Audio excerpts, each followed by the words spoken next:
رب العالمين والصلاة والسلام على سيد الأنبياء والمرسلين وعلى آله الطيبين الطاهرين وعلى من تبعهم بإحسان إلى يوم الدين أما بعد. قال الله تبارك وتعالى في القرآن المجيد: فأعوذ بالله من الشيطان الرجيم. بسم الله الرحمن الرحيم. يا أيها الذين آمنوا لا تلهكم أموالكم ولا أولادكم عن ذكر الله ومن يفعل ذلك فأولئك هم الخاسرون.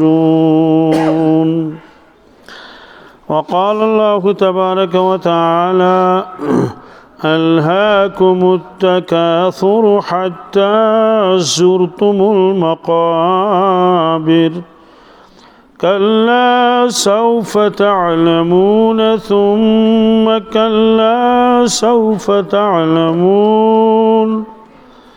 وقال النبي صلى الله تعالى عليه وسلم: ما من أحد يموت إلا ندم.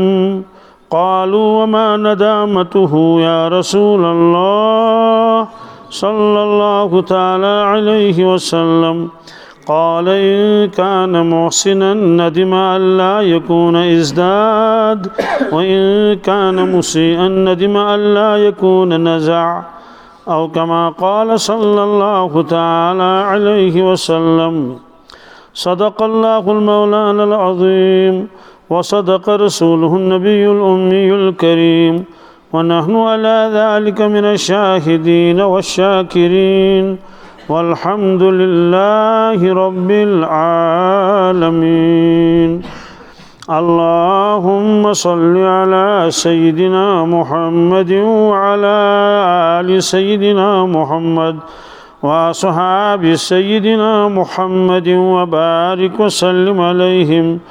اللهم صل على سيدنا محمد وعلى آل سيدنا محمد وأصحاب سيدنا محمد وبارك وسلم عليهم. اللهم صل على سيدنا محمد وعلى آل سيدنا محمد وأصحاب سيدنا محمد وبارك وسلم عليهم. وصل على جميع الأنبياء والمرسلين وعلى ملائكتك المقربين وعلى عبادك الصالحين وعلى أهل طاعتك أجمعين، وارحمنا معهم برحمتك يا أرحم الراحمين. رب اشرح لي صدري ويسر لي أمري واحلل عقدة من لساني يفقه قولي. رب يسر ولا تعسر ولا تنقص وتمم بالخير، وبك نستعين يا فتاح يا فتاح يا فتاح. ہمارے مشائخ اور ہمارے بزرگوں میں سے ایک بزرگ گزرے ہیں، حضرت خواجہ عزیز الحسن مجذوب رحمۃ اللہ تعالی علیہ۔ عزیز الحسن تو ان کا نام مبارک تھا، مجذوب ان کا تخلص تھا، چونکہ وہ شاعر بھی تھے، باقاعدہ وہ عالم نہیں تھے۔ انگریز کے زمانے میں وہ ڈپٹی کلیکٹر تھے، بڑے اونچے عہدے پر۔ اس کے بعد اور ترقی کر کے ایجوکیشن کے بھی وہ بہت بڑے آفیسر رہے ہیں۔ چونکہ بزرگوں کے ساتھ ان کا تعلق ہوا آخری عمر میں، کیونکہ سچی طلب تھی، اس لیے اللہ نے ان کو بہت نوازا، اتنا نوازا کہ سینکڑوں علماء کے وہ پیر و مشائخ بن گئے۔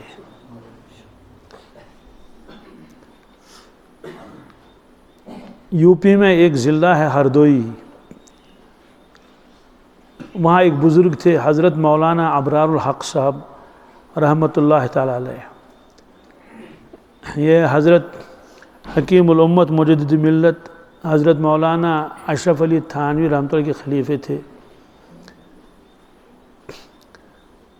میں نے حفظ اس مدرسے میں کیا ہے، اس لیے میں نے خواجہ صاحب کے بہت سارے واقعات براہ راست بلا واسطہ حضرت مولانا ابرار الحق صاحب رحمۃ اللہ علیہ کے مبارک زبان سے سنے ہیں۔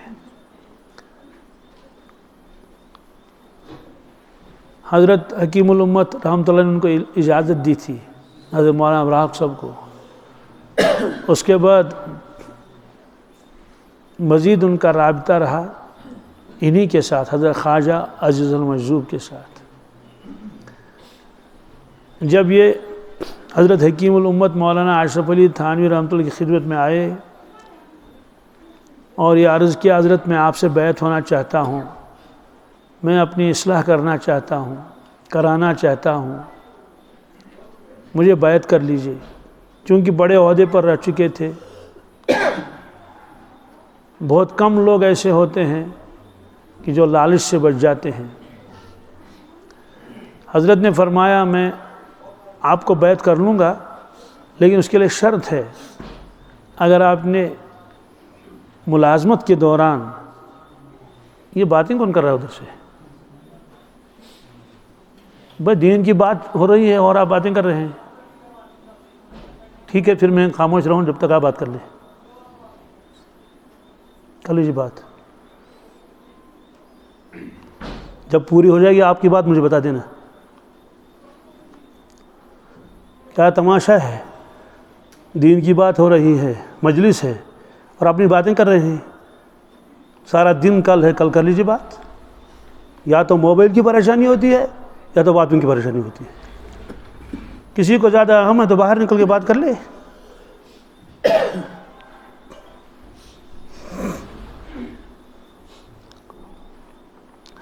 حضرت نے فرمایا کہ بھائی آپ بڑے عہدے پر رہ چکے ہیں، ملازمت کے دوران آپ نے لوگوں سے رشوت بھی لی ہوگی، تو سب سے پہلی شرط ہے بیعت کی کہ وہ رشوت کا پیسہ آپ کو واپس کرنا پڑے گا، جن جن لوگوں سے آپ نے رشوت لی ہے۔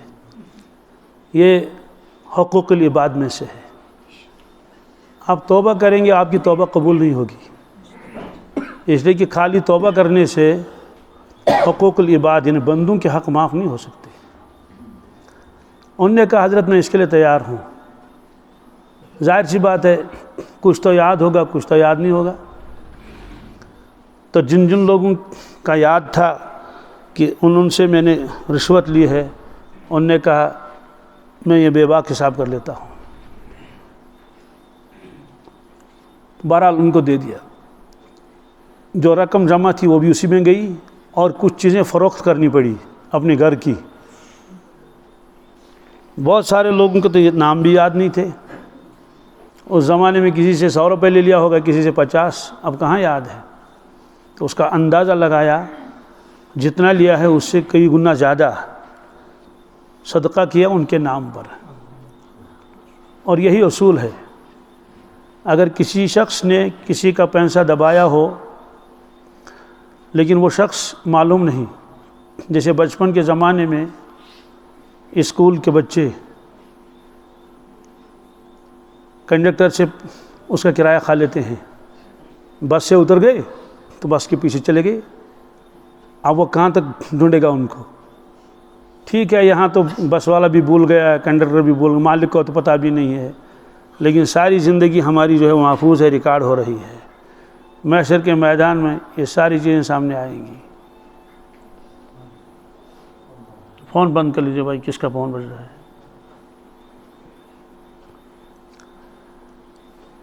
اب اس کے لیے کیا ہے، جب معلوم ہی نہیں کس کا پیسہ ہے، لیا تھا کسی سے، تو اتنے پیسے آپ صدقہ کر لیں اور یہ نیت کریں یا اللہ جن کا یہ حق میرے اوپر تھا میں ان کے نام پر صدقہ کر لیتا ہوں، اس کا ثواب ان کو پہنچا دیجئے۔ تو اس نے کہا امید ہے، کیا کوئی یقینی بات نہیں ہے، امید ہے کہ اللہ تعالیٰ معاف کر دیں گے۔ تو خواجہ صاحب گئے اور حساب بے باک کر کے آئے، کہ حضرت مجھے بیعت کر لیجئے، کیونکہ سچی طلب تھی تھا۔ حضرت نے بیعت کر لیا، سچی توبہ کر لی، اعمال میں لگ گئے، اللہ تعالیٰ نے بہت نوازا، پھر مجذوب بھی ہو گئے تھے، اللہ کی محبت کا غلبہ ہو گیا تھا ان پر، اشعار بھی پڑھتے تھے۔ ان کا ایک مشہور شعر ہے، فضائل اعمال میں بھی لکھا ہوا ہے، ہمارا کام ہے راتوں کو رونا یاد دلبر میں، ہماری نیند ہے محو خیال یار ہو جانا۔ جذب طاری تھا، کبھی فرماتے ایک تجھ سے کیا محبت ہو گئی، ساری دنیا سے ہے نفرت ہو گئی، ہر تمنا دل سے رخصت ہو گئی، اب تو آجا اب تو خلوت ہو گئی۔ یہ شعر جب انہوں نے سنایا اپنے پیر کو، حضرت حکیم الامت رحمۃ اللہ علیہ کو، حضرت نے فرمایا خواجہ صاحب اگر میرے پاس 1 لاکھ روپے ہوتا، آج کا 1 لاکھ نہیں، اس زمانے 1 لاکھ، میں یہ شعر تم سے خریدتا۔ کیا؟ کون سا والا؟ ہر تمنا دل سے رخصت ہو گئی۔ کیا؟ یہ اللہ تعالیٰ کی طرف وہ عرض کر رہے ہیں اللہ تعالیٰ سے، ہر تمنا دل سے رخصت ہو گئی، اب تو آجا اب تو خلوت ہو گئی۔ خلوت کا مطلب ہے کہ جب کوئی چیز خالی ہو جائے، جیسے کمرہ ہے اس میں آدمی بھرے ہوئے، یہ خلوت کہاں ہے؟ جب وہاں کوئی نہیں ہوگا، جگہ خالی ہو گئی، گئے وہ اللہ تعالیٰ سے عرض کرتے ہیں یا اللہ میری ساری تمنائیں دل سے نکل گئی، کیا اب کوئی تمنا نہیں، بڑا بننے کی تمنا نہیں، مال و دولت کی تمنا نہیں، شہرت کی تمنا نہیں، اچھے اچھے کھانے کی تمنا نہیں، اچھا پہنوں اس کی تمنا نہیں، بہت ساری زمین خریدوں اس کی بھی تمنا نہیں، کوئی مجھ کو جانے اس کی بھی تمنا نہیں، کوئی تمنا اب نہیں رہی، ہر تمنا دل سے رخصت، ساری تمنائیں جو ہوتی ہیں دنیا میں سب چلی گئی۔ اللہ تعالیٰ سے کہتے ہیں اب تو آجا اب تو خلوت ہو گئی، اے اللہ اب مجھے اپنی محبت سے نواز دے، اب میرے دل کو مجلہ اور مزکہ بنا لے، منور کر دیجئے میرے دل کو اپنی محبت سے۔ تو اسی پر حضرت نے فرمایا تھا اگر میرے پاس 1 لاکھ روپے ہوتا، کیا میں 1 لاکھ روپے دے کر آپ سے یہ شعر خریدتا۔ بہرحال ان کے عجیب عجیب اشعار ہیں۔ مجھے اس وقت کیا عرض کرنا ہے، اب داڑھی سفید بھی ہو چکی تھی، ایک شخص نے عرض کیا حضرت آپ کی عمر شریف کتنی ہے؟ آپ کی عمر شریف، داڑھی سفید ہو چکی تھی۔ الحمدللہ حضرت نے فرمایا 6 سال۔ کتنے؟ آپ کا دھیان میری طرف ہے نا پورا، آواز صاف آتی ہے، دھیان سے سن لینا۔ ایک شخص نے عرض کیا حضرت آپ کی عمر کتنی ہے؟ آپ کی عمر؟ حضرت نے فرمایا میری عمر 6 سال ہے۔ کتنے؟ وہ شخص یہ سمجھا کہ شاید میرا سوال حضرت سمجھے ہی نہیں، میرا سوال حضرت میں تو عمر کے بارے میں ان سے پوچھ رہا ہوں، آپ کی عمر کتنی ہے؟ حضرت فرماتی ہیں 6 سال۔ شاید حضرت نے بات صحیح نہیں سنی یا سمجھی نہیں، تو اس نے اپنے سوال کو دہرایا کہ حضرت میں یہ عرض کر رہا ہوں آپ کی عمر شریف کتنی ہے؟ حضرت نے فرمایا میری عمر 6 سال ہے، میری عمر 6 سال، اور پورے یعنی مذاق نہیں، ایسے انداز سے فرمایا میں 6 سال، کیونکہ شاعر بھی تھے، کیونکہ وہ آدمی بیچارہ خاموش ہو گیا کہ داڑھی سفید ہے اور 6 سال کا ہے، ظاہر سی بات ہے کوئی مجھ سے پوچھے آپ کی عمر کتنی، میں کہوں گا 6 سال ہے، 6 سال کیسے ہو سکتی ہے؟ تو حضرت نے اس کے بعد جو شعر پڑھا وہ میں آپ کو سنانا چاہتا ہوں۔ حضرت نے فرمایا میری زیست کا حال کیا پوچھتے ہو؟ کیا؟ آپ تھوڑا ادھر کو بیٹھیں، اس کو دھکا لگ جائے گا، ان کو جگہ چھوڑو، بزرگ کو یہ اچھی طرح بیٹھ جائیں، جی ان کو جگہ دے دو، تھوڑا بیٹے ادھر کو آ جاؤ، کیونکہ ان کو کبھی کبھی تھوڑا ٹیک لگانی پڑتی ہے، اگر ان کے ساتھ یہ بیٹھتے تو زیادہ بہتر ہے، آپ وہاں ٹیک لگائیں، جی جی بزرگوں کا احترام کرنا چاہیے، جی بیٹھے اطمینان کے ساتھ۔ جی آواز صاف نہیں ہے،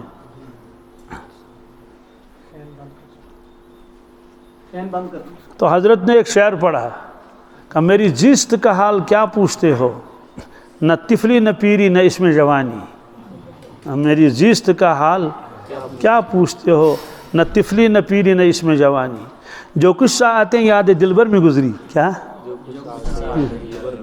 وہی ہے وہی میری زندگانی ہے۔ میری زیست کا حال کیا پوچھتے ہو، زیست ہماری زندگی کہ میں نے آپ میری عمر کیا پوچھتے ہو، میں کیا بتاؤں، میری عمر دکھانے کے قابل ہی نہیں ہے۔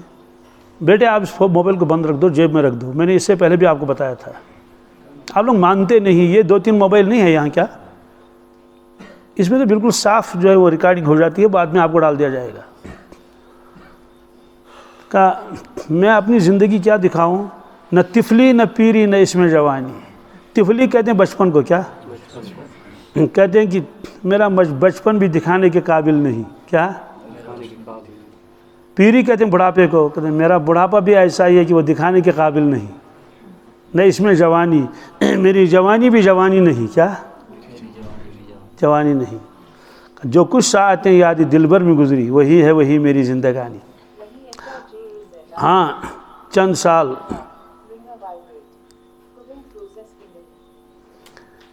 جو میں نے پہلے عرض کیا تھا، آپ موبائل حضرات بند کر لیں، اس سے بہت خلل ہو جاتا ہے جی، تو آپ دھیان رکھیں میری طرف۔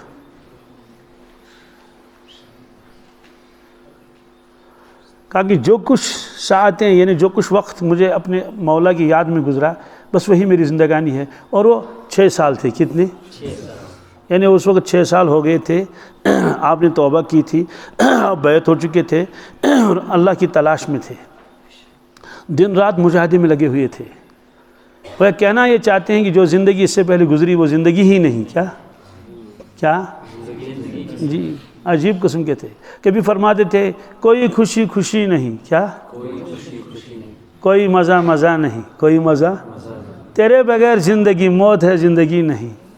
یہ اللہ تعالیٰ سے عرض کرتے تھے، اس کو میں پھر دہراتا ہوں، کوئی خوشی خوشی نہیں، کیا کوئی مزہ مزہ نہیں، تیرے بغیر زندگی موت ہے، زندگی نہیں۔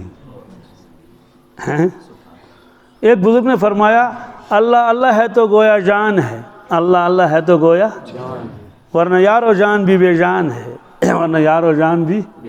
یہ قاری امیر اسم صاحب رحمۃ اللہ ہردوئی میں پڑھتے تھے، یعنی عصر کے بعد کتابی تعلیم ہوتی تھی تو حضرت یہ شعر سناتے تھے، اللہ اللہ ہے تو گویا جان ہے، ورنہ یار و جان بھی بے جان ہے۔ اس جان کی کوئی قیمت نہیں ہے اگر انسان اپنے مولا کو نہ پہچانے، اگر امتی اپنے پیارے نبی محمد رسول اللہ کو نہ پہچانے۔ تو بہرحال خواجہ صاحب نے کہا بس 6 سال میری زندگی ہے، جس کو زندگی کہیں۔ اس سے پہلے جو زندگی گزری ہے اس میں مال بھی کمایا، مکان بھی بنایا ہوگا، عہدہ بھی بہت بڑا تھا، تنخواہ بھی اچھی خاصی تھی، شہرت بھی تھی، کھائے پیے بھی ساری چیزیں ہیں، مال و دولت بھی ہوگا، جمع کیا ہوگا سارا کیا کیا۔ تو وہ جو ساری زندگی گزاری کو ایک وہ زندگی نہیں، کیا زندگی وہی ہے جس میں بندگی ہو۔ اور خواجہ صاحب نے خود بھی فرمایا تو برائے بندگی ہے یاد رکھ، تو برائے بندگی ہے بہر سر افغندگی ہے یاد رکھ۔ افغندن فارسی لفظ میں سر ڈالنا، چند روزہ زندگی ہے یاد رکھ ورنہ پھر شرمندگی ہے یاد رکھ۔ کرنے جو کرنا ہے آخر موت ہے، ایک دن مرنا ہے آخر موت ہے۔ دوستو اصل زندگی تو وہی ہے جس میں آدمی اپنے مولا کو پہچانے اور اس کی یادوں میں زندگی گزارے۔ زندگی ہے ہی کتنی، چند سال کی تو زندگی ہے۔ آپ نے خود فرمایا پچھلی امتوں کی عمریں بہت لمبی تھی، 900 سال، 800 سال، 700 سال، 500 سال۔ بالفرض اگر کسی کے 300 سال ضائع بھی ہو جائیں پھر بھی تو 200 سال ملیں گے نا۔ اگر کسی کے 400 سال ضائع بھی ہو جائیں گے کھیل کود میں اور تماشوں میں پھر بھی تو 100 سال ملے گا نا اس کو۔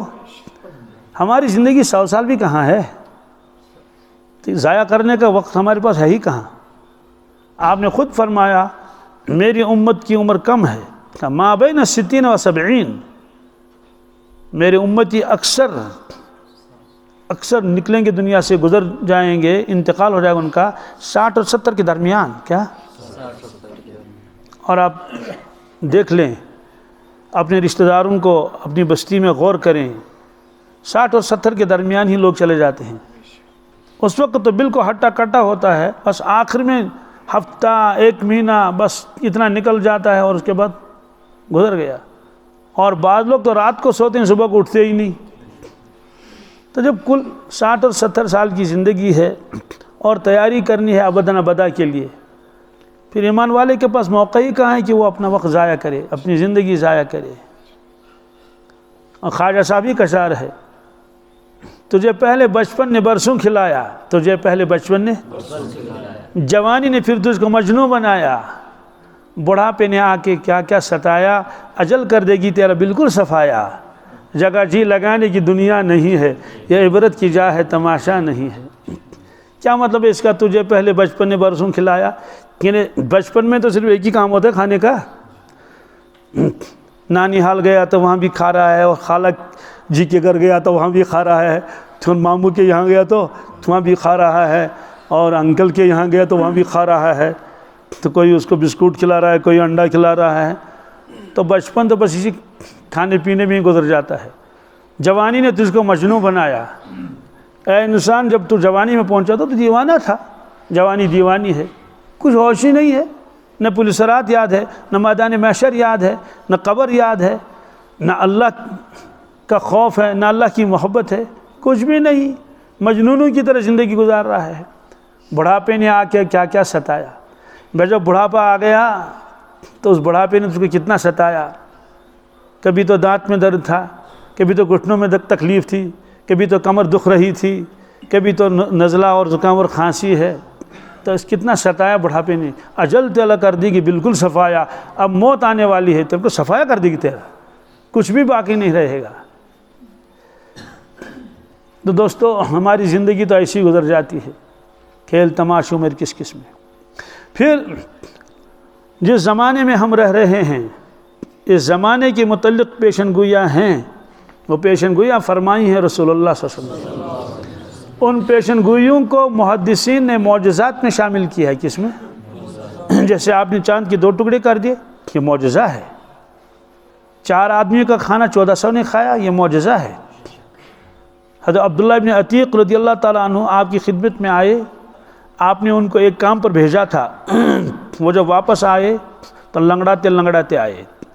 آپ نے فرمایا کیا بات ہے، آپ اس طرح کیوں چلتے ہیں؟ انہوں نے اپنا عمامہ شریف اتارا تھا اور اپنی ٹانگ کو باندھا تھا مضبوط۔ انہوں نے کہا یا رسول اللہ صلی اللہ علیہ وسلم، میں وہاں سے آ رہا تھا جہاں آپ نے مجھے بھیجا تھا، تو میرا پاؤں رات کے اندھیرے میں کسی گڑھے میں چلا گیا اور میں گر گیا تو ہڈی ٹوٹ گئی۔ تو میں نے مناسب نہیں سمجھا کہ میں اس کے پاس جاؤں جو ہڈی کا جوڑنے والا ہے، پہلے آپ کی خدمت میں حاضر ہو جاؤں اور آپ کو اطلاع دوں۔ میں نے وہ کام کر لیا۔ تو آپ، چونکہ آپ ہی نے بھیجا تھا نا کام کو، آپ نے فرمایا کہ کھولو، تو انہوں نے عمامہ کھولا تو دیکھا کہ اس کی ہڈی ٹوٹ گئی ہے۔ تو آپ نے اپنے دستہ مبارک سے اس کو ایسے اوپر سے پھیرا، دستے مبارک، اسی وقت ہڈی جڑ گئی۔ حضرت عبداللہ ابن عتیق رضی اللہ تعالیٰ عنہ، یہ بھی تو معجزہ ہی ہے نا۔ آپ نے فرمایا جاؤ۔ ایسے ایک جنگ میں ایک صحابی اپنی آنکھ لے کر آیا، بعض روایتوں میں تو وہ ہاتھ پر لے کر آیا، بعض میں کہ وہ تو آنکھ باہر آ چکی تھی، تیر لگ گیا تھا۔ کیا؟ آپ کی خدمت میں آیا، آپ نے اپنا دست مبارک سے اس کے پھر یہ آنکھ جو ہے اس میں جگہ میں رکھ دی، کھول میں رکھ دی، اور اوپر سے دست مبارک سے یوں کر کے فرمایا جاؤ لڑو۔ آنکھ اسی وقت درست ہو گئی۔ کتابوں میں لکھا ہے، آپ تو 2 آنکھیں ہیں نا، جب وہ شخص بوڑھے ہو گئے تو جو دوسری والی آنکھ تھی جس پر ہاتھ نہیں لگا تھا، جو زخمی نہیں ہوئی تھی، اس میں تو روشنی کم ہو گئی، بڑھاپے کی وجہ سے ہو جاتا ہے نا۔ یہ والی آنکھ تھی جس کو آپ نے دست مبارک لگا کے پھر جوڑ لگا دیا تھا، اس میں روشنی برقرار رہی برابر، بڑھاپے میں بھی۔ اس طرح سے بہت سارے معجزات آپ نے دکھائے۔ اونٹوں نے آپ کے ساتھ کلام کیا، ہرنی نے آپ کے ساتھ کلام کیا، پتھر آپ کو سلام کرتے تھے، درخت آپ کو سلام کرتے تھے۔ آپ نے درخت کو بلایا، وہ درخت آ گیا۔ وہاں مکہ شریف میں مسجد جن کے قریب ایک مسجد ہے، اس کا نام ہے مسجد شجر۔ کیا؟ شجر میں درخت۔ حضرت اسامہ کو ایک موقع پر آپ نے فرمایا، اسامہ کوئی جگہ ایسی نہیں ہے جہاں آدمی اپنی ضرورت پورا کر سکے، کھلا میدان ہے. آپ نے فرمایا وہ کنارے پر وہ درخت ہے، اس کو بلاؤ، اس سے کہو کہ محمد رسول اللہ بلا رہے ہیں. تو درخت کو کہا کہ حضور بلا رہے ہیں. تو روایتوں میں آتا ہے وہ درخت جڑوں کے ساتھ آیا. کیا یوں کر لے، وہ درخت نے خود، جیسے ہم کسی درخت کو ہلائیں باہر نکالیں، جڑوں کے ساتھ نکلے گا نا، تو جڑوں کے ساتھ آیا. پھر فرمایا وہ دوسرا درخت، اس کو بھی بلاؤ. تو اس کو بلایا، وہ بھی آ گیا. دونوں درخت ایسی مل گئی جیسے ایک جھاڑی سی بن گئی. آپ نے فرمایا اسامہ پتھروں سے کہو کہ جمع ہو جاؤ. پتھروں سے کہا پتھروں جمع ہو جاؤ. رسول اللہ صلی اللہ علیہ وسلم فرماتے ہیں پتھر جمع ہو گئے تو ایک قسم کی جو کوٹری سی بن گئی، خود بخود پتھر جمع بھی ہو گئے اور ایک دوسرے کے اوپر لگ گئی. جیسے وہ راج مستری ترخان وہ دیوار بناتا ہے نا، ایسے دیوار. آپ تشریف لے گئے، واپس آئے. آپ نے اسامہ سے فرمایا اسامہ درخت سے کہو اپنی جگہ پر جاؤ. تو دونوں درخت اپنی جگہ پر گئے. تو جیسے وہ پہلے تھے ویسے زمین کے اندر ان کی جڑیں چلی گئی. پتھروں سے فرمایا پتھروں سے کہو جاؤ اپنی جگہ. تو پتھر بھی اپنی جگہ سے چلے گئے جہاں تھے. تو بہرحال یہ تو معجزات ہیں، عملی معجزات. قرآن مجید آپ کا علمی معجزہ ہے، احادیث شریف آپ کے علمی معجزات ہیں. یہ ایک لمبی بحث ہے کہ احادیث کیسے معجزات ہیں. وہ اس طرح سے کہ ایسا کلام کسی نے نہیں کیا جیسا کلام فرمایا رسول اللہ صلی اللہ علیہ وسلم.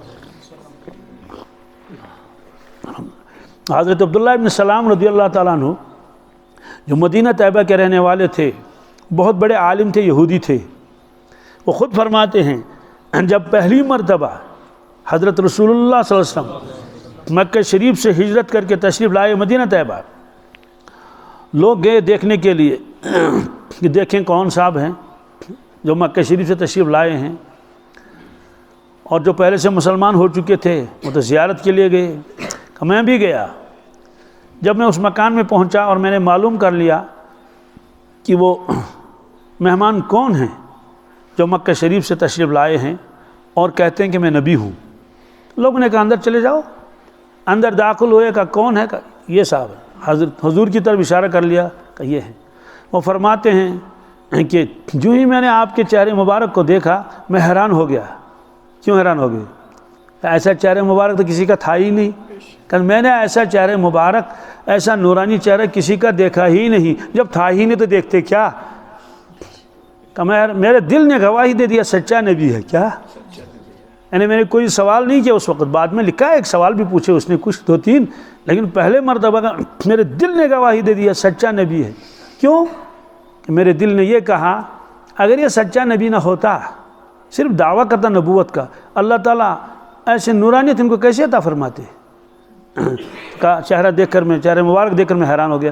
اس کے بعد جو کلام فرمایا رسول اللہ صلی اللہ علیہ وسلم نے، کہ اس کلام کی فصاحت و بلاغت اور اس کی مٹھاس سے میں حیران ہو گیا. اس وقت آپ نے کیا کلام فرمایا؟ یا ایھا الناس افشوا السلام واطعموا الطعام وصلوا الارحام وصلوا باللیل والناس نیام تدخلوا الجنۃ بالسلام.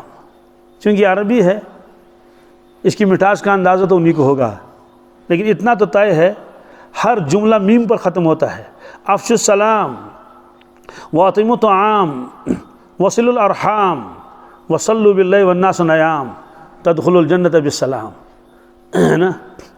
اب بحث کر لیجئے یہ نظم ہے یا نثر ہے. یہ نئے پڑھے لکھے ہیں، پتہ نہیں یہ نظم اور نثر سمجھیں گے. Prose and poetry. کیا جی؟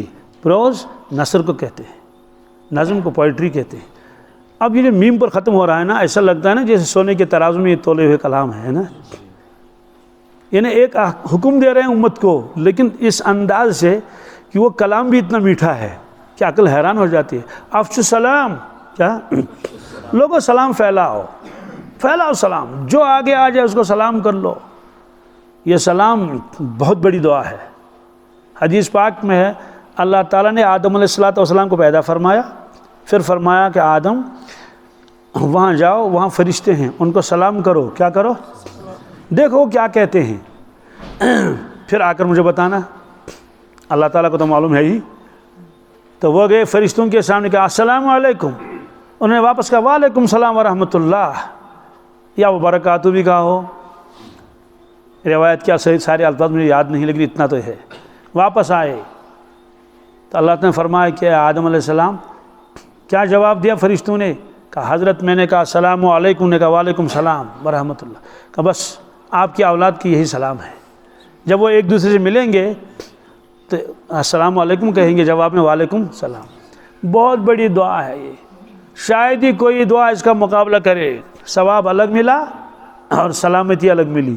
السلام علیکم کا مطلب یہ ہے کہ تم پر سلامتی ہو، کیا ہو؟ تمہارا ایمان سلامت رہے، اس میں کسی کا نقصان نہ ہو جائے، تمہارا اہل عیال سلامت رہے، اور تمہاری جو ہر چیز جو اللہ نے دی ہے ظاہری اور باطنی، مال ہے، اولاد ہیں، بیڑ بکریاں ہیں اور درخت ہیں اور جو بھی ہے، آپ کی صحت ہے، سب سلامت رہے. کیا اس نے کہا وعلیکم السلام، تمہارے اوپر بھی سلامتی ہو، تمہارا دین و ایمان سارا صحیح سالم رہے. تو کتنی بڑی دعا ہے. اور کشمیری میں کہتے ہیں آدم بستن منش سر. کیا؟ آدم بستن منش سر، یعنی انسانوں کے اندر راز بھی ہوتے ہیں بہت سارے، پتہ نہیں چلتا کون کیا ہے، بالکل طے ہے. بہت سارے لوگ ولی ہوتے ہیں کہ لیکن لوگوں کو پتہ نہیں چلتا، مشہور بھی نہیں ہوتے. کیا؟ مشہور بھی نہیں ہوتے، جانتا بھی نہیں کوئی، ولایت ان کو ملی ہوئی ہوتی ہے. تو بہرحال اگر ایسے شخص سے ملاقات ہو جائے اور آپ نے اس کو سلام کیا، انہوں نے آپس میں کہا وعلیکم السلام، ان کی دعا قبول ہوگی نہیں ہوگی؟ تو ہزاروں مسائل تو حل ہو گئی صرف سلام سے. کس سے؟ تو ہمارے نوجوان سن رہے ہیں نا غور سے، آج سے سلام میں بخل تو نہیں کرو گے؟ سلام دوسرے کو کرتے ہیں، نفع خود کو پہنچتا ہے. نفع افشوا السلام، لوگوں سلام کر لو. واطعموا الطعام، کیا؟ کھانا کھلاؤ غربا کو اور فقراء کو اور مساکین کو کھانا کھلاؤ، بخیل مت بنو. وصل الارحام، رشتوں کو جوڑو. کیا؟ چھوٹی چھوٹی باتوں پر رشتہ توڑنا اچھا نہیں ہے. میری عادت ہے میں کشمیری میں بیان کرتا ہوں لیکن یہاں تو اردو میں بولنا پڑا. کشمیری میں کہتے ہیں 35 پٹ ملال کا سن. کیا ہے؟ کیا بغیر کھائیں سوزک نکیند گو ملال. اور جو ہے رشت پھول سوزک نکیند گو ملال، حلوہ ژوٚٹ سوزک نکیند گو تر پہ کیا؟ ملال. یعنی ہمسایوں نے حلوہ نہیں بھیجا، حلوے کی روٹی، تو اس پر ملال ہو گیا. کیا؟ دوریاں ہو گئی، بات چیت بند ہو گئی. تو گھر والے بچوں سے کہتے ہیں کہ او شڈو اگر اوڑ گئے وہ نا زنگ پھٹ رہا ہو، ٹانگیں توڑ دیں گی تمہاری اگر اس کے گھر گئے. انہوں نے نہیں جانا. کیوں؟ کہتے کہ انہوں نے بغیر کھانی نہیں بھیجی. تو بھائیوں میں دوریاں ہو رہی ہیں، بہنوں میں دوریاں ہو رہی ہیں. ہم لوگ اس کو چھوٹا گناہ سمجھتے ہیں، یہ گناہ کبیرہ ہے. کیا؟ بغیر کبیر کیا؟ اکبر الکبائر. کیسے اکبر الکبائر ہے؟ حدیث پاک میں ہے اللہ تعالیٰ نے جب مخلوق کو پیدا فرمایا، اللہ تعالیٰ نے جب مخلوق کو پیدا فرمایا تو رشتہ کھڑا ہو گیا. کون؟ ایسی جگہ پر جہاں مظلوم کھڑا ہوتا ہے. کیا؟ تو رشتے کو اللہ نے کوئی جسم دیا ہوگا نا، کوئی تو اس کی شکل و صورت ہوگی. تو اللہ تعالیٰ نے فرمایا کہ کیا بات ہے، آپ کیوں کھڑے ہو گئے؟ تو رشتے نے کہا یا اللہ میرا کیا بنے گا، میرا؟ لوگ تو رشتے توڑیں گے، چھوٹی چھوٹی باتوں پر جھگڑے ہوں گے، سال سال بد تک تو بات ہی نہیں کرے گا، باپ بیٹوں سے اور بھائی بھائی سے اور چچا بھتیجوں سے اور ماموں بھانجوں سے، دوست آپس میں، اور جو ہے ملال ہو جائے گا تو 2 برس 3 برس تک بات ہی نہیں کریں گے، آنا جانا بند ہوگا. میرا کیا ہوگا؟ اللہ تعالیٰ نے فرمایا رشتہ سنو، آپ راضی ہیں اس پر؟ رشتے نے کہا کس پر؟ کہا من وصل کی وصلتہ ومن قطع کی قطعتہ. جو تجھ کو جوڑے اس سے میں اپنے سے جوڑوں گا، جو تجھ کو توڑے گا اس سے میں اپنے سے توڑوں گا. کیا تجھے منظور ہے؟ رشتے نے کہا مجھے منظور ہے. مجھے مطلب تو یہ ہے جو آدمی رشتوں کو توڑے گا دنیا میں، وہ یاد رکھنا چاہے وہ اپنے تعلق کو توڑتا ہے اپنے مولا سے. مرنے کے بعد پتہ چل جائے گا کہ اس کا وہ لا تعلق اور بے تعلق ہو چکا ہے. جو رشتوں کو جوڑے گا اللہ اس کو اپنے ساتھ جوڑے گا.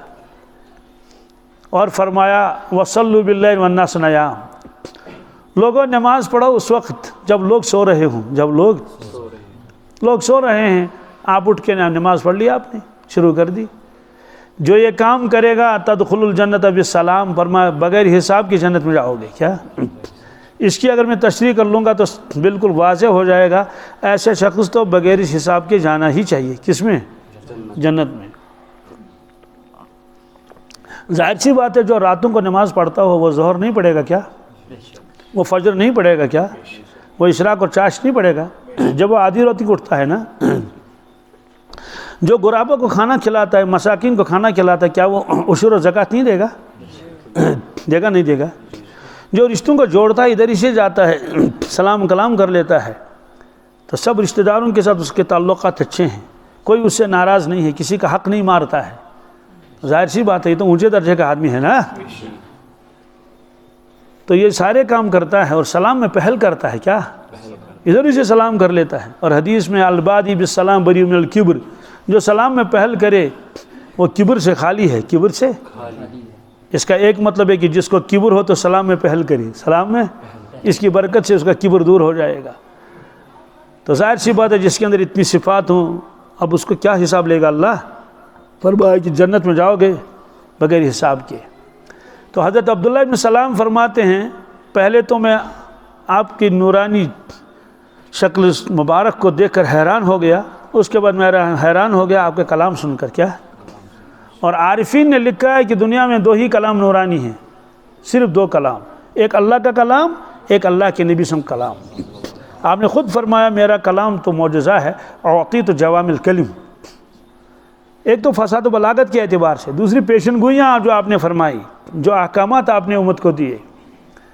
ایک شخص نے عرض کیا یا رسول اللہ صلی اللہ علیہ وسلم، میں آپ کے ارشادات لکھتا تھا لیکن اس ساتھی نے مجھے منع کیا، کہا ہر بات لکھنے کی نہیں ہوتی ہے، کبھی اللہ کے نبی صلی اللہ علیہ وسلم غصے میں ہوتے ہیں، کبھی خوشی میں ہوتے ہیں، کبھی ناراض ہوتے ہیں، کبھی کسی پر ناراض بھی ہو گئے، اس لیے ہر بات لکھی نہیں جاتی، نہ لکھا کرو۔ تو اس شخص نے عرض کیا یا رسول اللہ صلی اللہ علیہ وسلم مجھے کیا کرنا چاہیے؟ میں آپ کے ارشادات لکھتا تھا لیکن اس ساتھی نے مجھے منع کیا کہ نہیں لکھنا چاہیے، ہر چیز نہیں لکھنی چاہیے۔ تو آپ نے فرمایا والذی نفسی بیدہ، کیا فرمایا؟ قسم اس پروردگار کی جس کے دست قدرت میں میری جان ہے، میری اکتب، کیا لکھا کرو، لکھ لو۔ پھر اپنے زبانی مبارک کو آپ نے پکڑا شہادت کی انگلی سے اور انگوٹھے سے ایسے، فرمایا قسم ہے اس پروردگار کی جس کے ہاتھ میں میری جان ہے، میں جس حال میں ہوں، کیا یعنی غصے میں ہوں یا ٹھیک حالت میں ہوں یا غم میں ہوں یا خوشی، جب جس حال میں ہوں، اس زبان مبارک سے جو بھی نکلے وہ سب حق ہوگا، کیا غلط نکل نہیں سکتا اس زبان سے۔ دلیل کیا ہے؟ وما ينطق عن الهوى ان هو الا وحی یوحی۔ اللہ تعالیٰ فرماتے ہیں وما ينطق عن الهوى، اللہ کے نبی صلی اللہ علیہ وسلم جو کچھ بولتے ہیں اس میں نفس کا کوئی دخل نہیں ہوتا، کیا ان هو الا وحی یوحی، وہ تو صرف کہ وحی ہے جو ان کی طرف بھیجی جاتی ہے۔ سوال وہی تو وہ تو قرآن مجید ہے، کیا وہ تو ہے اللہ کا کلام سارا حق، لیکن شارحین نے لکھا ہے اس کے علاوہ بھی جو ارشادات آپ فرماتے تھے رسول اللہ صلی اللہ علیہ وسلم وہ بھی وہی تھی، وہ بھی آپ نے خود فرمایا لوگوں مجھے قرآن پاک دیا گیا اور قرآن پاک جیسا یا اس سے دگنا اس سے زیادہ مجھے اور احکامات دیے گئے، آپ نے ارشادات فرمائے۔ تو اس سے شارحین نے 2 قسمیں کی، ایک ہے وہی مطلو، نماز میں جس کی تلاوت کی جاتی ہے یعنی قرآن پاک، وہی غیر مطلو، وہ وہی جس کی تلاوت قرآن نماز میں نہیں کی جاتی ہے۔ یہ تقسیمیں انہوں نے کی ہیں علماء کرام نے، تو فرما وہ بھی وہی ہے، یہ بھی وہی ہے۔ اور حضرت علامہ ادریس کاندلوی رحمۃ اللہ علیہ نے معرف القرآن، ان کا بھی معرف القرآن ہے، اس میں بھی اور الگ سے کتاب لکھی ہے عصمت انبیاء علیہ الصلوۃ والسلام، اس میں انہوں نے فرمایا ہے اللہ تعالیٰ نے ضمانت دے دی ہے رسول اللہ صلی اللہ علیہ وسلم کی زبانی مبارک کی، کیا فَوَمَا يَنطِقُ عَنِ الْهَوَىٰ إِنْ هُوَ إِلَّا وَحْيٌ يُوحَىٰ۔ پھر فرمایا آپ کے چشمہ مبارک کی بھی ضمانت اللہ نے دی ہے، کہ کیسے؟ کہ مَا زَاغَ الْبَصَرُ وَمَا طَغَىٰ، کیا مَا زَاغَ الْبَصَرُ وَمَا طَغَىٰ۔ آپ صلی اللہ علیہ وسلم کی نگاہ مبارک کجی نہیں ہوئی، سیدھی ہے آپ کی نظر مبارک، زاغ یزو کو ٹیڑھا ہو جانا، وما طغیٰ حد سے نہیں نکلی، کیا آپ کی مبارک نگاہ حدود میں رہتی تھی۔ تو حضرت پیر صاحب فرماتے تھے جس کی آنکھ قابو میں نہیں اس کا دل بھی قابو میں نہیں، اس کا دل بھی، تو ہماری نگاہیں تو بے قابو ہو سکتی ہیں نا۔ تو اللہ تعالیٰ نے آپ کی زبانی مبارک کی ضمانت لے لی کہ ایسی مبارک زبان ہے سوائے حق کے اس سے کوئی بات نہیں نکل سکتی. آپ کے چشمہ مبارک کی بھی اللہ نے ضمانت دے دی ہے، کہا کہ ما زاغ البصر وما طغى.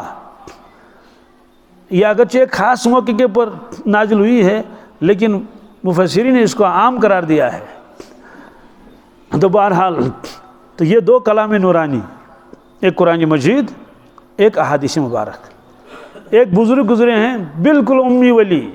امی کا مطلب یہ کہ وہ عالم نہیں تھے، حافظ نہیں تھے، لیکن اولیاء کرام میں ان کا شمار تھا. بہت سارے اولیاء ایسے بھی آئے ہیں نا دنیا میں، جیسے ہمارے کشمیر کے اندر شیخ العالم رحمۃ اللہ تعالیٰ علیہ، کچھ بھی پڑھے ہوئے نہیں ہے، ان کا کلام اٹھا کے دیکھ لیجئے، ان کا ایک شعر بھی قرآن و حدیث کے خلاف نہیں. کیا ایسا لگتا ہے کہ بالکل اس کی تشریح کی ہے. ان کا ایک شعر ہے، کینچن قبر سے پوشن شعرے، کینچن قبر سے سیاہ شاہ. کہ کچھ لوگوں کی قبر ایسی ہے جیسے اس میں پھول رکھے ہوئے ہیں. کیا وہ پھول ہی پھول کا باغ ہے. کینچن قبر سے سیاہ شاہ.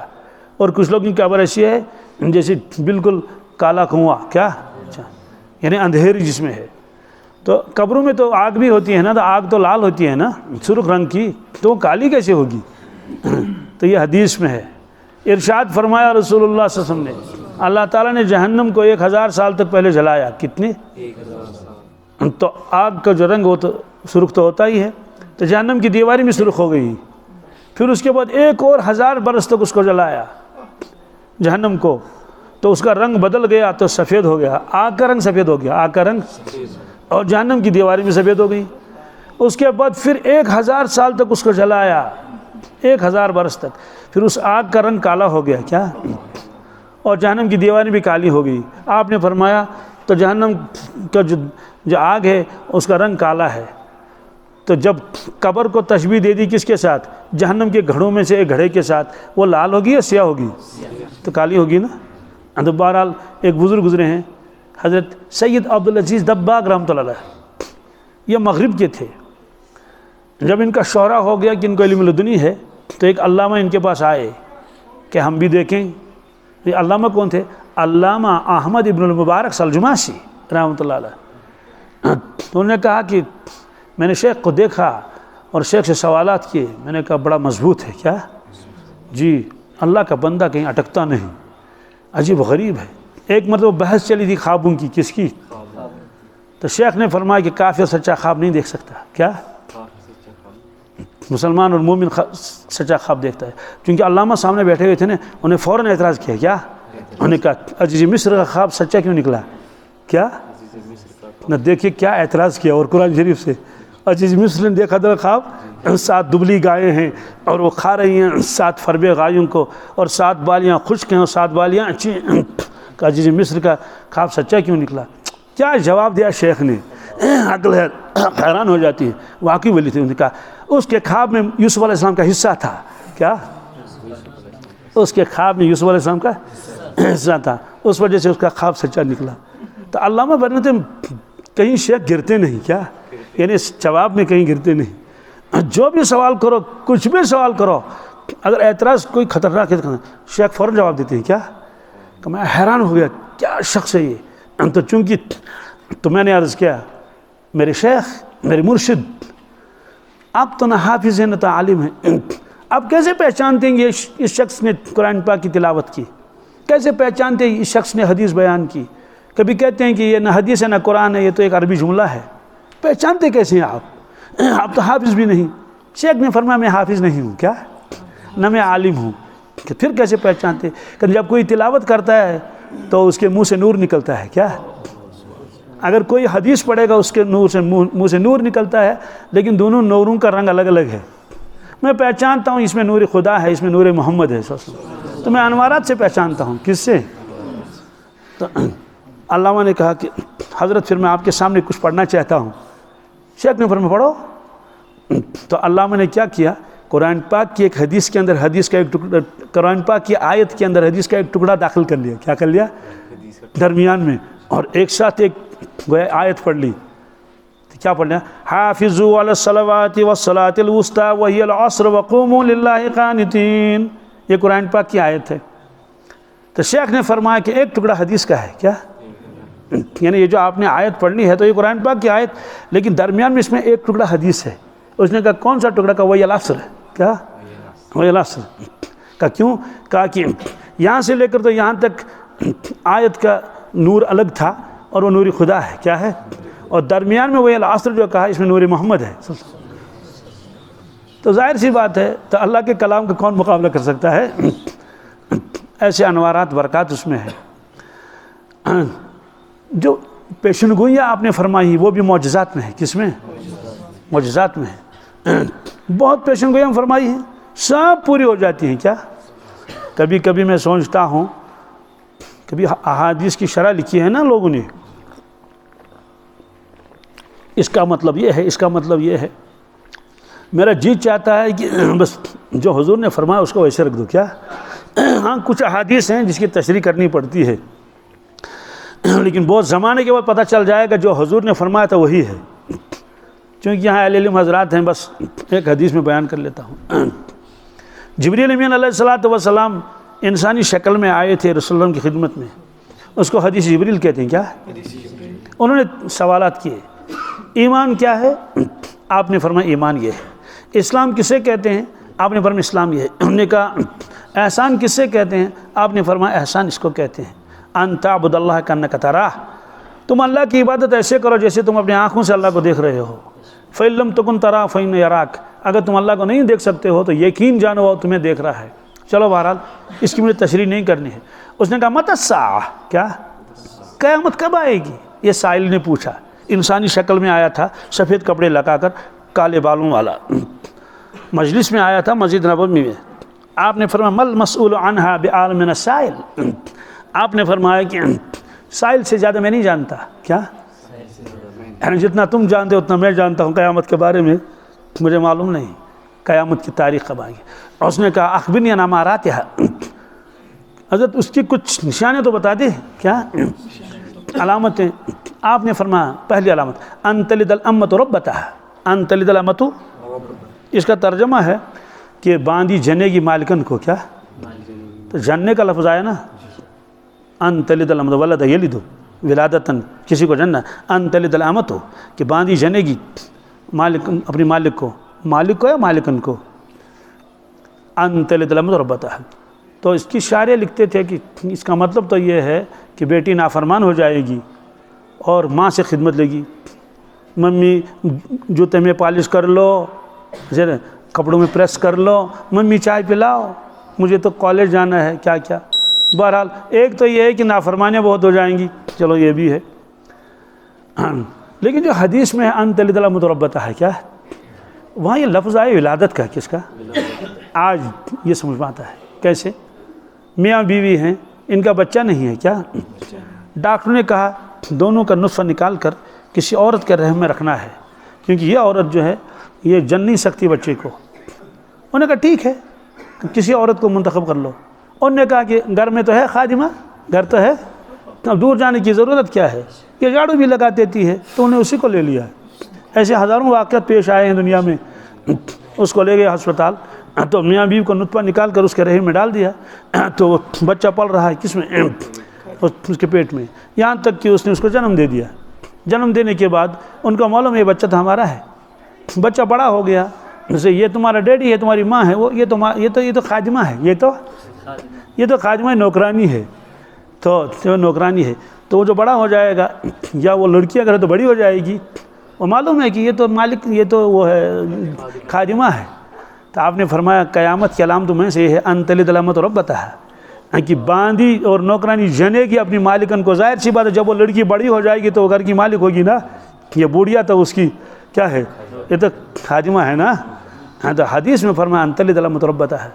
اب دیکھیے اصل یہ، ورنہ یہ فرمانے کی ضرورت ہی کیا تھی؟ تو اس وقت لوگ یہ کیسے سمجھتے؟ آپ نے فرمایا یہی۔ آپ شارحین اس وقت کچھ اور لکھتے تھے، آپ نے فرمایا نہیں اس کا یہ مطلب ہے۔ تو بہرحال یہ جو آپ نے ارشادات فرمائے احادیث، یہ معجزات کے قبیل سے، کس سے؟ جی، جب آپ کسی چیز کو فرماتے تھے نا، ایک تو علمی بنیاد پر آدمی کچھ کہے، ایک تو مشاہدے کی بنیاد پر۔ کیا شارحین نے لکھا ہے بعض مرتبہ اللہ کے نبی سے کچھ فرماتے تھے مشاہدے کی بنیاد پر، کس پر؟ آپ نے فرمایا آخر زمان کی عورتیں ہوں گی نساء کاسیات عاریات مائلات ممیلات، تو آپ دیکھ بھی رہے تھے فرما بھی رہے تھے۔ آپ نے فرمایا میں اس شخص کو دیکھ رہا ہوں جو کعبۃ اللہ کی طرف تیر چلا رہا ہے، کیا یعنی میزائل، تیر کا لفظ آپ نے استعمال فرمایا کہ اس کی پنڈلیاں ایسی اس کی آنکھیں ایسی، میں دیکھ رہا ہوں اس کو، تو مشاہدہ ہو رہا تھا جو کچھ آگے ہو جائے گا۔ سوال جب کوئی چیز ابھی واقعی پیش نہیں آئی تو پہلے سے کیسے دکھایا جائے گا؟ سائنس نے اس کو طے کر دیا، انہیں حل کر دیا۔ اور حضرت علامہ انور شاہ صاحب کشمیری رحمۃ اللہ فرماتے تھے سائنس جتنی ترقی کرے گا اسلام کا کوئی نقصان نہیں، کیا کوئی نقصان، نفع آئے گا۔ کیوں؟ وہ چیزیں جو سمجھ میں نہیں آتی تھی، ایمان تھا اس پر، سمجھ میں نہیں آتی تھی، تو سائنسی ایجادات کی وجہ سے وہ چیزیں آدمی سمجھ جائے گا۔ ایک بزرگ گزرے ہیں حضرت شاہ نعمت اللہ قادری رحمۃ اللہ، ان کی کتاب ہے اس میں پیشن گوئیاں ہیں، اس میں ایک شعر ہے باشی اگر بمشرق شنوی کلام مغرب آیت سرودی غیبی از طرز عرشیانہ، اے انسان ایک زمانہ آئے گا، 900 سال پہلے کہہ رہے ہیں، فرما رہے ہیں کہ ایک زمانہ آئے گا اگر تم مشرق میں ہو کیا تم مغرب کی باتیں سنو گے، کیا اور آیت سرودی غیبی از طرز عرشیانہ، جیسے عرش سے کوئی چیز آ رہی ہے نا ایسے تم سنو گے۔ تو لوگ بی بی سی لندن نہیں سن رہے ہیں کیا، ویسا امریکہ نہیں سن رہے ہیں، تو مشرق والے مغرب کی باتیں سن رہے ہیں نا۔ پہلے زمانے میں لوگ کہیں گے کیا کہہ رہے ہو، ایک آدمی مشرق میں مغرب کی کیا سنے گا مغرب کی، تو حل ہو گیا نا یہ مسئلہ۔ تو اللہ تعالیٰ نے فرمایا جو تم زندگی گزار رہے ہو یہ تم کو دکھلایا جائے گا ساری زندگی۔ تو حضرت محی الدین ابن عربی رحمۃ اللہ نے فرمایا تھا اس زمانے میں، لیکن لوگ سمجھے نہیں، فرمایا اللہ تعالیٰ زمانے کو پھر چالو کرے گا۔ آپ کا دھیان میری طرف ہے نا، میں اور ایک اہم بات کہنے والا ہوں پھر اس کے بعد بات ختم ہوگی۔ تو کیا کہا، نماز کتنے بجے ہے؟ 8:30؟ ٹھیک ہے چلیے ٹھیک ہے، تو اگر 5-10 منٹ آگے پیچھے ہو جائیں گے کوئی ٹھیک ہے۔ تو شیخ نے فرمایا تھا کہ اللہ تعالیٰ لوگوں کو کیسے دکھائے گا پچھلی زندگی جو گزر چکی ہے، وَوَجَدُوا مَا عَمِلُوا حَاضِرًا اور فَمَن يَعْمَلْ مِثْقَالَ ذَرَّةٍ خَيْرًا يَرَهُ کا لفظ ہے، وہ دیکھے گا اس عمل کو، تو لکھا ہے تو دیکھے گا کیا، تو قرآن نے فرمایا دیکھے گا۔ تو شیخ نے فرمایا تو زمانے میں اللہ تعالیٰ زمانے کو چالو کر دے گا دوبارہ، کیا یعنی جو زمانہ گزر چکا ہے اللہ تعالیٰ اس کو چالو کرے گا۔ لوگوں نے کہا کیسے چالو کرے گا، جو گیا گیا ہے نا، آج کے زمانے میں اس کو سمجھنا کیا مشکل ہے۔ ایک شخص کا انتقال ہو گیا، آپ نے چالو کر دیا جو کچھ اس نے کہا تھا، دیکھ رہے ہی نہیں دیکھ رہے، حضرت نے اس وقت فرمایا تھا زمانے کو چالو کرے گا۔ تو قرآن پاک نے فرمایا لوگوں تمہاری زندگی تمہیں دیکھنی پڑے گی، کیا اگر کسی آدمی سے اللہ بچائے کوئی غلطی ہو جائے اور کوئی چپکے سے اس کی ریکارڈنگ کر رہا ہو ہے نا، اور پھر وہ پھیل جائے تو اس کو شرمندگی ہو جاتی ہے نہیں کہ افسوس میں نے ایسا لفظ کیوں کہا تھا زبان سے، تو محشر میں یہی ہوگا۔ قرآن پاک نے فرمایا وَكُلَّ إِنسَانٍ أَلْزَمْنَاهُ طَائِرَهُ فِي عُنُقِهِ وَنُخْرِجُ لَهُ يَوْمَ الْقِيَامَةِ كِتَابًا يَلْقَاهُ مَنشُورًا اقْرَأْ كِتَابَكَ كَفَىٰ بِنَفْسِكَ الْيَوْمَ عَلَيْكَ حَسِيبًا وَكُلَّ إِنسَانٍ أَلْزَمْنَاهُ الطَّائِرَ فِي عُنُقِهِ، ہر شخص کی گردن میں ہم نے ایک طائر لٹکا کے رکھا ہے۔ اللہ تعالیٰ تھوڑے فرمائیں گے ویڈیو کیمرہ ہے نا، طائر کیا، طائر تو یہی ہے نا، کیمرہ لگایا ہے۔ وَنُخْرِجُ لَهُ يَوْمَ الْقِيَامَةِ كِتَابًا يَلْقَاهُ مَنشُورًا، قیامت کے دن ہم اس کی گردن سے نکالیں گے اور اس کے سامنے رکھیں گے، کتاباً یلقاہ منشورا، اور ہم اس کو کھولیں گے۔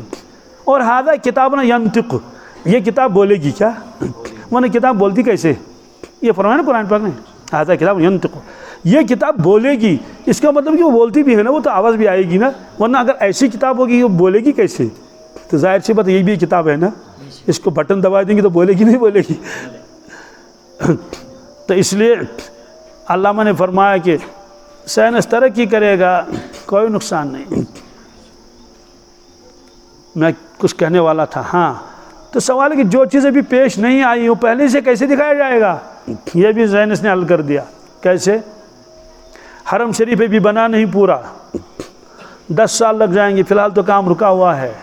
جب وہ مکمل تیار ہو جائے گا وہ کیسا ہوگا وہ میں نے بھی پہلے ہی دیکھ لیا، 15 سال پہلے دیکھ لیا، یعنی 5-8 سال پہلے تو 5-6 سال تو ہو گئے، ابھی وہ تیار بھی نہیں ہو گیا، وہ تو 15 سال کے بعد تیار ہو جائے گا۔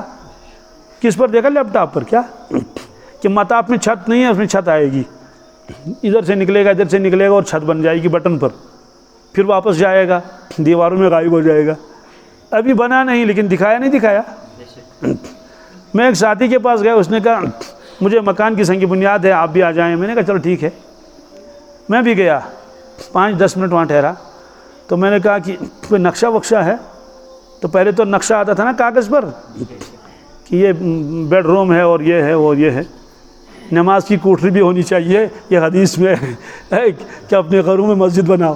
وہاں مراد یہی نماز کی کوٹری. پہلے زمانے میں جب مکان بناتے تھے نماز کی کوٹری ضرور بناتے تھے. اب تو نمازی بھی نہیں رہے تو کوٹری کس کے لیے ہے؟ تو کھیتوں میں بھی وہ نماز کی جگہ بناتے تھے.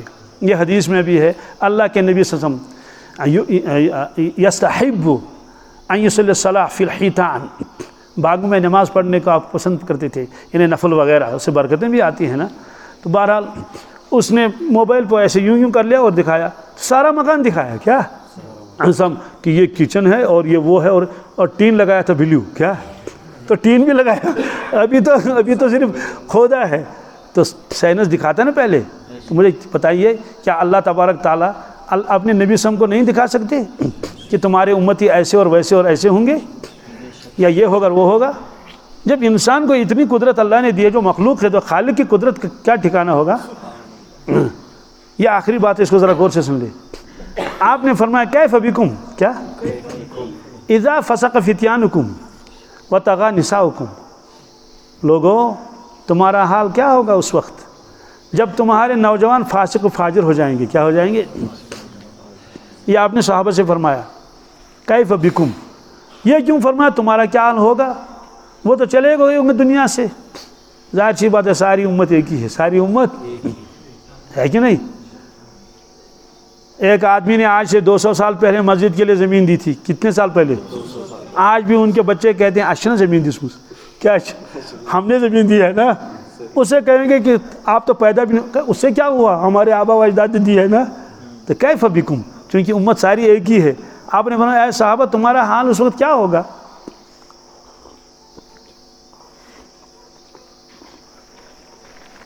کس وقت کیا حال ہوگا؟ اذا فسق فتیانکم، جب تمہارے نوجوان فاسق و فاجر ہو جائیں گے. کیا بے دین ہو جائیں گے، دین سے نکل جائیں گے، بدکار ہو جائیں گے. نعوذ باللہ من ذالک. اذا فسق فتیانکم وطغى نساؤکم، تمہارے خواتین اور مستورات اور عورتیں یہ سرکش ہو جائیں گی. کیا دیکھو اس میں 2 لفظ استعمال ہوئے، فسق اور طغى. کیا یہ فسق اللہ تعالیٰ نے استعمال کیا ہے شیطان کے لیے. کس کے لیے؟ اگرچہ فسق کے درجات ہیں، فسق دون فسق کتاب میں لکھا ہے، لیکن فسق اذا فسق قرآن پاک میں کان من الجن ففسق عن امر ربی. اور طغى کا لفظ اس کے لیے لگا ہے فرعون کے لیے. کیا اذهب الى فرعون انه طغى، موسیٰ علیہ السلام اب تشریف لے جائیے فرعون کے پاس، وہ تو طغى ہے، سرکش ہو گیا. آپ نے فرمایا تمہارا کیا حال ہوگا جب تمہارے نوجوان فاسق و فاجر ہو جائیں گے، تمہاری عورتیں نافرمان ہو جائیں گی. صحابہ کرام نے عرض کیا یا رسول اللہ صلی اللہ علیہ وسلم ان ذلک لکائن، کیا ایسا ہوگا؟ کیا ایسا؟ قال نعم واشد منہ، فرمایا ہاں ایسا ہوگا اور اس سے زیادہ سخت ہوگا. صحابہ کرام حیران ہو گئے، اس سے زیادہ کیسے ہوگا اور کیوں ہوگا؟ اولاً تو وہ بھی نہیں ہونا چاہیے. سوال ان کو تعجب کیوں ہوا؟ ہم کو تعجب نہیں. صحابہ کرام کو تعجب ہوتا تھا ایک عورت کپڑے پہن کر ننگے کیسے ہو سکتی ہے. ہم کو کوئی تعجب نہیں. کیوں؟ ہم کو معلوم ہے کپڑے ہی ایسے ہیں. وہ ہم بچپن میں پڑھتے آؤ آؤ باغ میں جائیں جی بہلائیں، چل کر دیکھیں پھول رنگیلے نیلے پیلے رنگ رنگیلے. اس میں ایک لفظ آگے آ رہا تھا کپڑے پہنے پھر بھی ننگے. کیا کپڑے پہنے؟ تو صحابہ کرام فرمائے تو متضاد چیزیں ہیں. ایک آدمی کپڑا پہنا ہوا تو ننگا کیسے ہوگا؟ جو ننگا ہوگا اس پر کپڑے نہیں ہوں گے. آپ نے فرمایا نساؤں کاسیات، نساؤں ان کی عورتیں کپڑے پہنی ہوئی ہوں گی، آریات لیکن ننگی ہوں گی. تو ان کو تعجب ہوتا تھا، ہمیں تعجب نہیں. تو ان کو تعجب ہوتا تھا ایک مسلمان نوجوان فاسق و فاجر کیسے ہو سکتا ہے. کیوں؟ ان کو نظر تھی اپنے نوجوانوں کی طرف. نوجوان اس بات کو ذرا غور سے سن لے. ان کو نظر تھی کن کی؟ اپنے نوجوانوں کی طرف. آج بھی شکایتیں آتی ہیں، باپ شکایت کرتا ہے، ماں شکایت کرتی ہے میرا بیٹا نماز نہیں پڑھتا ہے، رات بھر کھیلتا رہتا ہے، 1 بجے صبح اٹھتا ہے، اور عورتیں بھی آتی ہیں اور کہ ہم کو تنگ کر لیا ہے، پریشان کر لیا ہے، پڑھتا بھی نہیں ہے، اور واپس وطن مالس، آپ سمجھتے ہیں واپس وطن کیا کو؟ باپ کا گریبان پکڑتا ہے، ماں کو مارتا ہے کہ ہم خود اگر آشین، ہم خود اگر ہوتا ہی نہیں تو زیادہ بہتر تھا۔ تو آج یہ شکایتیں آتی ہیں۔ اللہ کے نبی صلی اللہ علیہ وسلم کے زمانے میں بھی شکایتیں آتی تھی، لیکن سن لیجئے کیا شکایت آتی۔ آپ نے بلایا حضرت عبداللہ ابن عمرو بن العاص کو، حضرت عبداللہ ابن عمرو بن العاص کو بلایا رسول اللہ صلی اللہ علیہ وسلم نے۔ ان کے والد صاحب نے شکایت کی تھی، یا رسول اللہ صلی اللہ علیہ وسلم، عبداللہ کو میں نے سمجھایا لیکن مانتا نہیں، کیا آپ سمجھائیے اس کو۔ آپ نے حضرت عبداللہ کو بلایا، فرمایا عبداللہ علم اخبر انک تقوم اللیل وتصوم النہار، کہ مجھے یہ اطلاع ملی ہے آپ رات بھر نماز پڑھتے رہتے ہیں، کیا آپ رات بھر نماز پڑھتے رہتے ہیں، سوتے نہیں ہیں، اور نفل روزے لگاتار رکھتے ہیں، درمیان میں چھوڑتے نہیں؟ قلت نعم یا رسول اللہ، میں نے کہا حضرت صحیح ہے، انہیں جو شکایت آپ تک پہنچی وہ شکایت صحیح ہے، میں رات بھر نمازیں پڑھتا رہتا ہوں۔ آپ نے فرمایا کہ فلا تفعل، کیا ایسا مت کر، قم ونم سم و افطر، کہ سو جاؤ اور تہجد پڑھ لو، انہیں تہجد پڑھ لو اور سو بھی جاؤ، اور روزہ بھی رکھو، درمیان میں روزہ چھوڑ بھی دو، یہ نفل روزہ ہے، لگاتار مت رکھو، اس لیے کہ تمہاری آنکھوں کا تمہارے پر حق ہے، ولی جسد علیک حق، تمہارے جسم کا تمہارے پر حق ہے، ایسا مت کرو، ایسا مجاہدہ مت کرو۔ وہ دیوانے تھے نا، کس کے؟ اللہ کے۔ کون اندازہ لگا سکتا ہے؟ جب اللہ کے نبی صلی اللہ علیہ وسلم خود دیوانے تھے اللہ تعالیٰ کے، صحابہ دیوانے نہیں تھے؟ انہیں اور کیا چاہیے تھا اللہ کی رضامندی کے علاوہ؟ تو اس نے کہا اے اللہ، فرمایا کہ بس 3 دن روزہ رکھو مہینے میں۔ کتنے دن؟ تو روایتوں میں آتا اس نے عرض کیا یا رسول اللہ صلی اللہ علیہ وسلم، یہ 3 دن تو بہت کم ہے، کیا 3 دن تو بہت، اس میں کچھ اضافہ فرمائیے۔ آپ نے فرمایا چلو 10 دن روزہ رکھو مہینے میں۔ اللہ کا بندہ مانتا ہی نہیں کہ اللہ کے نبی اس میں کچھ اضافہ فرما دیجئے، مجھے طاقت بہت ہے، مجھے طاقت جی۔ تو آپ نے فرمایا کہ ٹھیک ہے جاؤ صوم داؤد علیہ السلام رکھو، 1 دن روزہ 1 دن روزہ چھوڑ دینا، 1 دن روزہ 1 دن افطار، 1 دن روزہ 1 دن افطار۔ اللہ کا بندہ اب تیار ہو گیا، اللہ کا بندہ، ہاں تو دیکھ رہے ہیں۔ تو صحابہ کرام کو تو تمہیں تو سارے امت کے جوان تو ایسے ہی ہوں گے، ان کا کام معلوم تھا یہ رات کو PUBG کھیلیں گے، رات کو ڈرامہ دیکھیں گے، رات کے 3 بجے تک ٹی وی دیکھیں گے، کرکٹ دیکھیں گے اور کیا کیا دیکھیں گے، ان کو یہ کہاں معلوم تھا۔ اس لیے انہوں نے کہا کیا ایسا ہوگا؟ ہم فرمایا ایسا ہوگا۔ احد کے موقع پر واقعہ مشہور ہے، کفار آ چکے تھے کس میں؟ میدان احد تک۔ آپ نے صحابہ سے مشورہ کیا کیا کرنا چاہیے؟ دفاع کرنا ہے نا، چلو ٹھیک ہے۔ نابالغوں کو واپس نکالا گیا، اس میں ایک تھا حضرت رافع بن خدیج، تو اس نے دیکھا کہ چھوٹوں کو تو واپس کیا جاتا ہے، وہ سامنے نہیں بیٹھے، ذرا دوسری تیسری قطار میں بیٹھے اور اپنے پنجوں کے بل کھڑے ہوئے، کیا تاکہ تھوڑا اونچا دکھائی دوں، تو اس کو تو منتخب کیا، سلیکٹ، چلو۔ تو اس کا ساتھی جلدی آیا کہ اے اللہ کے نبی صلی اللہ علیہ وسلم، آپ نے اس کو منتخب کیا، مجھے کیوں چھوڑا؟ کیا آپ نے فرمایا بیٹے آپ چھوٹے ہو، یہ تو بڑا ہے، آپ نے اے اللہ کے نبی سے اس کو کشتی کراؤ نا میرے ساتھ، میں سے زیادہ طاقتور ہوں۔ آپ نے فرمایا سمرہ ابن جندب اور رافع ابن خدیج کی کشتی کرا دو، تو سمرہ نے ان کو گرا دیا کشتی میں، دونوں کو فرمایا چلو دونوں منتخب ہیں، سلیکٹ ہو گئے۔ دیکھو گلمرگ جانے کے لیے سلیکشن نہیں تھی، سمجھ آگے نہیں، پہلگام نہیں جانا تھا، سیر سپاٹا نہیں کرنا تھا، ایسی جگہ جانا تھا کہ واپس آ بھی سکتے ہیں نہیں بھی آ سکتے ہیں۔ کیا دیوانے تھے وہ اللہ کے اور اللہ کے نبی صلی اللہ علیہ وسلم کے، ان کا ہر پیسہ اللہ کے لیے خرچ ہوتا تھا، ان کا ہر سانس اللہ کے لیے تھا، اور وہی کیفیت تھی ان صلاتی و نسکی و محیا و مماتی اللہ رب العالمین۔ جب ہمارا نبی یہ فرماتے ہیں بے شک میری نمازیں، میری قربانیاں، میرا حج، نسک کے دونوں ترجمہ کر سکتے ہیں، بلکہ میری زندگانی اور میرا دنیا سے چلا جانا سب اللہ کے لیے ہے، سب اللہ کے لیے، اور ایسے نوجوانوں کے لیے ہے وشاب نشأ فی عبادت اللہ۔ محشر کے میدان میں ان کو بلایا جائے گا اور عرش مجید کے سائے کے نیچے رکھ دیا جائے گا، محشر بھی تو آ رہا ہے نا۔ تو ایک پہلو تو یہ ہے کہ اللہ کے نبی صلی اللہ علیہ وسلم کوئی شکایت نہیں فرمائیں گے میدان محشر میں امت کی کہ یا اللہ میری امت نے مجھ کو زخمی کر دیا، میرا سر مغارہ زخمی ہو گیا، میرا دندان مبارک شہید ہو گیا، مجھے بیک کاٹ کیا انہوں نے، 3 سال تک مجھے شعبہ ابی طالب میں رکھا، کوئی شکایت نہیں. ایک شکایت ضرور فرمائیں گے، وقال الرسول یا رب ان قوم اتخذوا هذا القرآن مہجورا. یہ پیشن گوئی ہے قرآن پاک میں. عرض کریں گے یا اللہ میں نے اپنی امت کو قرآن شریف دیا تھا، اپنی قوم کو، لیکن انہوں نے اپنے قرآن پاک کو بہت دور رکھا. قرآن پاک کو کیا رکھا؟ اپنے سے بہت دور، اس کے حقوق ادا نہیں کیے. حدیث پاک میں ہے جس گھر میں قرآن پاک کی تلاوت نہیں ہوتی ہے، آدھی رات کے وقت قرآن پاک گھر والوں کے لیے بد دعا کرتا ہے کہ انہوں نے میرا حق ادا نہیں کیا. اللہ تعالیٰ بچائے. جس گھر میں قرآن پاک بد دعا کرے گھر والوں کو تو ظاہر سی بات ہے وہاں رحمتیں آئیں گی، آفتیں آئیں گی، آفتیں آئیں گی. کتنا نقصان کرتا ہے انسان اللہ کی نافرمانی کر کے. دنیا بھی گئی، آخرت بھی گئی. اللہ تعالیٰ بچائے، حفاظت فرمائے. ہماری دنیا محفوظ رہے گی، آخرت محفوظ رہے گی جب اللہ تعالیٰ کی عبادت کریں گے اور اس کی اطاعت کریں گے. تو یہ پیشن گوئی ہے. تو ہزاروں لوگ ایسے نوجوان ہیں بڑی بڑی انہیں ڈگریاں کی ہیں لیکن قرآن پاک پڑھنا جانتے ہی نہیں. میرے پاس ایک نوجوان آیا، اس نے کہا میری کمر میں تکلیف ہے، تو کمر والوں کو میں بتاتا ہوں سورہ علم نشرح لک صدرک کا پڑھ لیا کرو. تو میں نے اس سے کہا بیٹے علم نشرح لک صدرک کا پڑھ لو. 28-30 سال ان کی عمر تھی. اس نے کہا مجھے یاد نہیں. میں نے کہا چلو ٹھیک ہے کوئی بات نہیں، اس لیے کہ علم نشرح لک سب مسلمانوں کو کہاں یاد ہے. تو میں نے اس سے پوچھا بیٹے پارے عام کی کتنی صورتیں آپ کو یاد ہیں؟ اس نے کہا کوئی نہیں. کیا؟ میں نے کہا اللہ کے بندے سورہ فلق اور ناس بھی یاد نہیں؟ کہا یہ بھی نہیں. میں نے کہا پھر تو عطیات بھی یاد نہیں ہوگی، دعائے قنوت بھی نہیں. انہوں نے کہا نہیں. اور اس کے بعد انہوں نے الحمد شریف سنانی شروع کر دی. اللہ تعالیٰ مجھے گواہ ہے اس بات پر. تو نے الحمد شریف شروع کر دی، ایاک نعبد و ایاک نستعین. اس کے بعد خاموش ہو گیا. میں نے کہا پڑھو نا آگے. اس نے کہا اس کے آگے مجھے یاد نہیں، اس کے آگے مجھے. یہ وہ پیشن گوئی ہے جو برابر ہو رہی ہے. ڈگریاں کرتے ہیں ہمارے نوجوان لیکن پارے عام یاد نہیں، 10 سورتیں یاد نہیں. اب تو یہ حال ہے کہ الحمد شریف پوری یاد نہیں ہے. دوستو ہماری زندگی کس کام کی ہے؟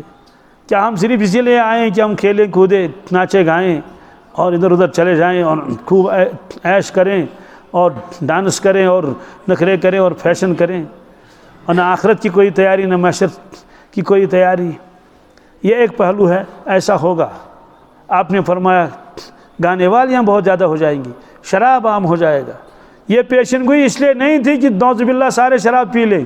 پیشن گوئی کا مقصد کیا ہوتا ہے اس کو سمجھنا ہے نا. بعض علاقے ایسے ہوتے ہیں ان کا سیلاب چڑھ جاتا ہے نا، تو پیشن گوئی کی جاتی ہے کہ بھائی سیلاب آنے کا خطرہ ہے، تو لوگوں کو بتایا جاتا تاکہ اپنی جانیں بچائیں، جانیں جو کچھ سامان بچا سکیں دوسری منزل میں چڑھا لیں. تو پیشن گوئی اس لیے کہ لوگ بچ جائیں. کسی جگہ پیشن گوئی ہوتی ہے اللہ بچائے کہ بھونچال آئے گا، زلزلہ آئے گا. مجھے یاد ہے کئی سال پہلے تو پیشن گوئیاں آ رہی تھی آج رات کو زلزلہ ہو جائے گا. میں نے اپنی آنکھوں سے دیکھا کہ لوگ گھروں سے باہر نکل گئے اور میدانوں میں اور صحنوں میں رہے. کیوں؟ کہ خدا نہ کرے اگر مکان گر بھی جائے گا تو جان تو بچے گی نا. تو پیشن گوئی تو اسی لیے کی جاتی ہے نا تاکہ لوگ حفاظت کریں، اس مصیبت سے بچ جائیں. کرونا وائرس بتا دیا کہ بھائی انجیکشن لگاؤ، لگائے لوگوں نے انجیکشن بچنے کے لیے.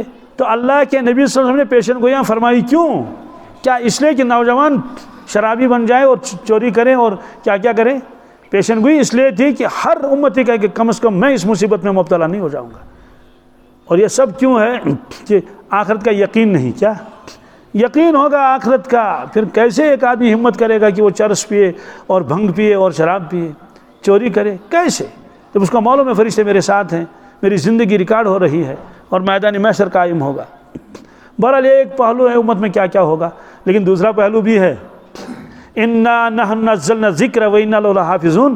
اللہ تعالیٰ فرماتے ہیں ہم نے قرآن پاک کو نازل کیا، اس کی حفاظت ہم کریں گے. اس کی حفاظت معلوم ہے کہ دین مٹے گا نہیں، کیا رہے گا.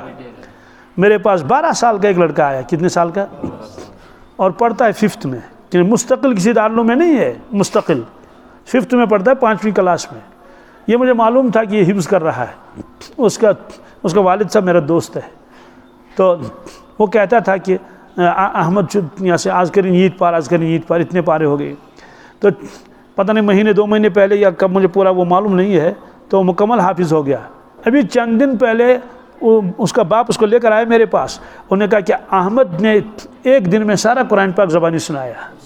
صبح 7:30 بجے شروع کیا, شام کے 7 بجے ختم کیا, 11.5 گھنٹے. کتنے؟ تو میں نے اس سے پوچھا احمد تھک گو؟ اپنی زبان میں سے کہا احمد تو تھک تو نہیں گیا؟ اس نے کہا نہیں. ایک پہلو تو یہ ہے کہ علمد شریف بھی امتی کو یاد نہیں ہے. دوسرا یہ ہے کہ یہ نابالغ بچہ بھی 12 سال کا ہے, سارا قرآن پاک ایک دن میں سنایا. اس لیے آدمی کو یہ غور کرنا چاہیے نا, کیا ان پیشن گوئی میں آدمی مبتلا ہو جائے گا؟ چوری میں اور شراب میں اور دوسری چیزوں میں. یہ بھی تو پیشن گوئی ہے کہ یہ امت قرآن پاک کو تھامے گی اور سینوں کے ساتھ لگائے گی اور سیدھی سادھی زندگی گزارے گی اور اپنے دین کو زندہ رکھے گی. اللہ کے نبی صلی سنتوں کو اپنے دانتوں سے کیا اپنی دھاڑوں سے مضبوط پکڑیں گے. یہ بھی تو پیشن گوئی, یہ بھی تو پیشن گوئی ہے نا. تو اس لیے میں نوجوانوں سے درخواست کرتا ہوں, زندگی پر کوئی بھروسہ نہیں ہے اور آخرت حق ہے. کیا جی قرآن پاک میں ہے وَيَسْأَلُونَكَ عَنِ الْجِبَالِ فَقُلْ يَنسِفُهَا رَبِّي نَسْفًا فَيَذَرُهَا قَاعًا صَفْصَفًا لَا تَرَى فِيهَا عِوَجًا وَلَا أَمْتًا يَوْمَئِذٍ يَتَّبِعُونَ الدَّاعِيَ لَا عِوَجَ لَهُ وَخَشَعَتِ الْأَصْوَاتُ لِلرَّحْمَنِ فَلَا تَسْمَعُ إِلَّا هَمْسًا. قیامت آنے والی ہے. لوگوں نے عرض کیا یا رسول اللہ صلی اللہ علیہ وسلم ان پہاڑوں کا کیا ہوگا؟ وَيَسْأَلُونَكَ الْجِبَالِ فَقُلْ يَنسِفُهَا رَبِّي نَسْفًا. آپ فرما دیجئے اللہ تعالیٰ ان کو ریزہ ریزہ کر کے رکھے گا. کن کو؟ پہاڑوں کا. سور کر پہاڑن, کچھ بھی نہیں رہے گا.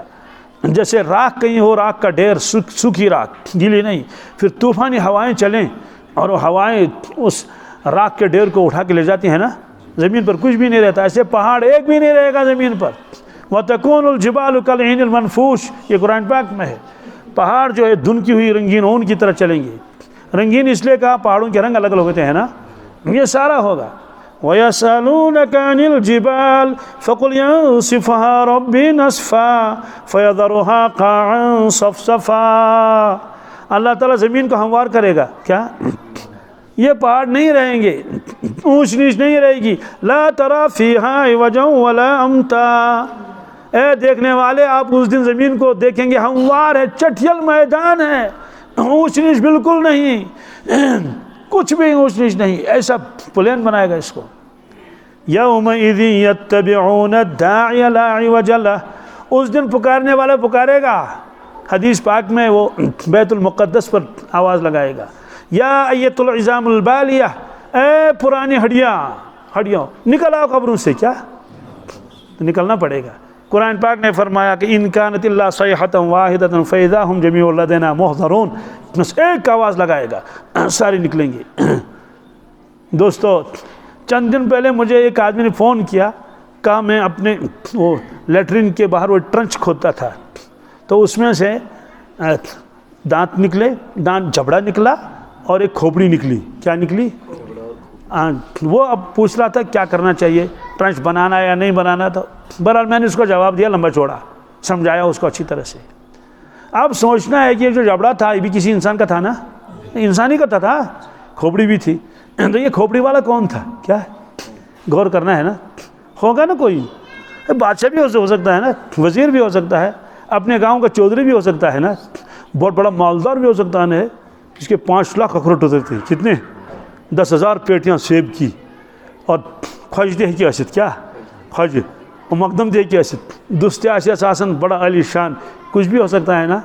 اور پرانے زمانے میں اب تو کرا کلیاں ختم ہو گئی, تو ایسے سنتا دو پی کرا کلی. کیا کرا کلی؟ چسنا سنگھ کی ایسی 2 پلی ہوتی تھی وہ چمڑے کی, اور کہاں سے آتی تھی, وہ بڑی قیمتی.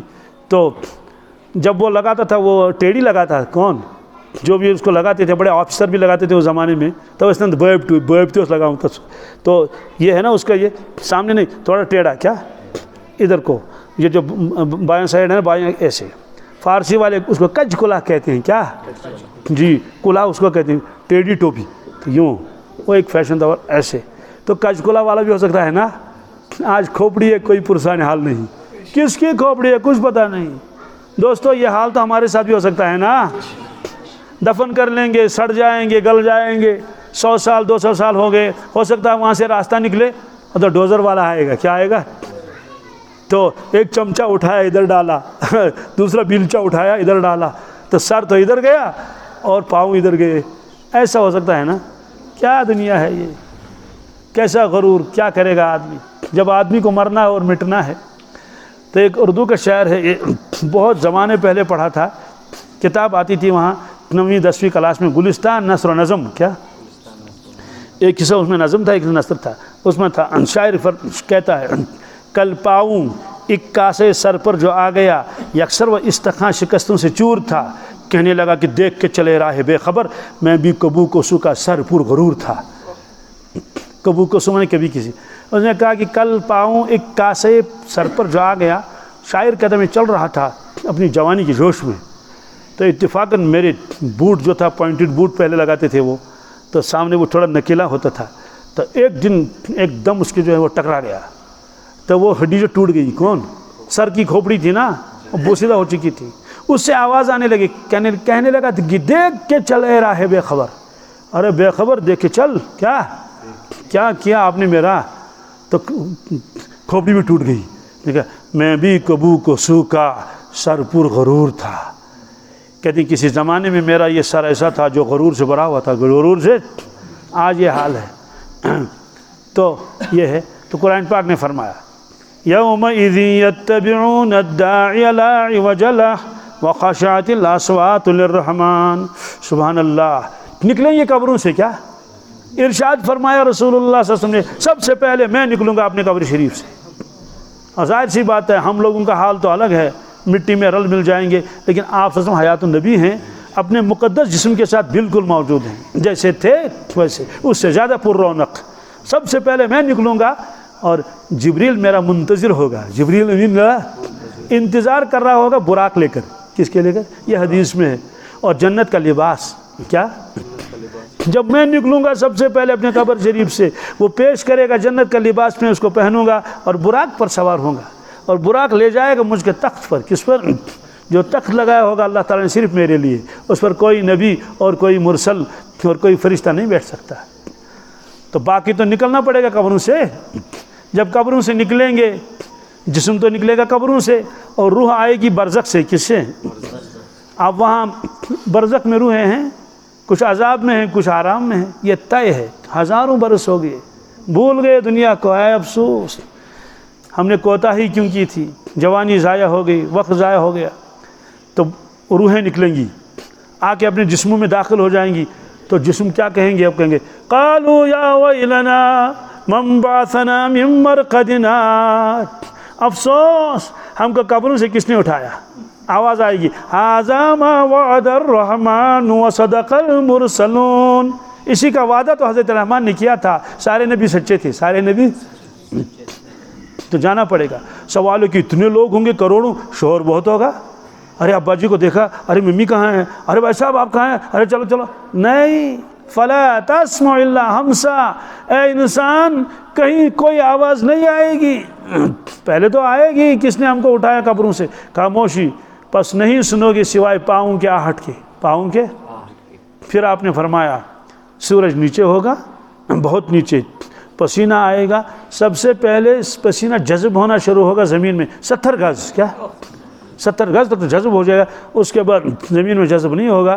اور جو پسینہ ہے یہ زمین پر رہے گا، اور اس کی لیول جو وہ بڑھتی جائے گی، یہاں تک کہ لوگ گھٹنوں تک پسینے میں جائیں گے. کس میں؟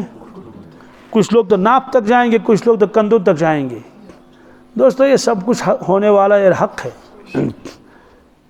زندگی ہے، اس کی قدر کرنی چاہیے. دنیا کا ہر کام یہ ضرورت ہے، قسم اللہ کی، اس سے زیادہ اس کی کوئی حیثیت. کھانا پینا ہونا چاہیے، بطمن چاہے آدم کے سانس میں. زندگی کی قدر، ایک ایک سانس کی قدر کرنی چاہیے.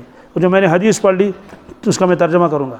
ما من احد یموت الا ندم. آپ نے فرمایا جو آدمی مرتا ہے پچھتاتا ہے، اس کو ندامت ہوتی ہے. قالوا وما ندامته یا رسول اللہ صلی اللہ علیہ وسلم.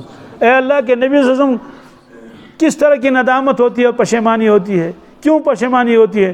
قال ان کان محسنا ندم اللہ یکن ازداد.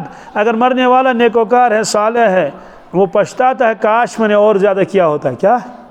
اور درود شریف پڑھ لیے ہوتے، اور تلاوت کی ہوتی، نفلیں میں نے پڑھی ہوتی، روزہ میں نے رکھا ہوتا، اور زیادہ کیا ہوتا، آج سب کچھ مجھ کو مل جاتا. وَإِن كَانَ مُسِيئًا نَدِمَ أَلَّا يَكُونَ نَزَعَ. اگر مرنے والا گناہگار ہے پچھتائے گا کاش میں نے توبہ کی ہوتی، میں تو سوچتا تھا میں توبہ کروں گا لیکن توبہ کی نہیں۔ اور حدیث پاک میں ہے، اس کو نقل کیا مجدد الفسانی شیخ احمد سرندی نے مکتوبات میں، کہ فرمایا کہ جو آدمی یہ کہے گا میں توبہ کروں گا، کیا کروں گا؟ توبہ کروں گا، ابھی نہیں کروں گا، ارادہ ہے کرنے کا، اچھا ارادہ ہے نا، فرمایا یہ تباہ ہو گیا، ہلاکا کیا؟ ہلاک المتصوفون، فرمایا کہ ہلاک ہو گیا جو یہ کہے گا میں توبہ کروں گا۔ پھر فرمایا ان کے جملے تو عجیب ہیں نا، کیا معلوم، کیا قضاء و قدر کے کارکن، قضاء و قدر کے تمہیں بڑھاپے تک پہنچنے دیں گے یا نہیں دیں گے، جوانی میں بھی مر سکتا ہے نا۔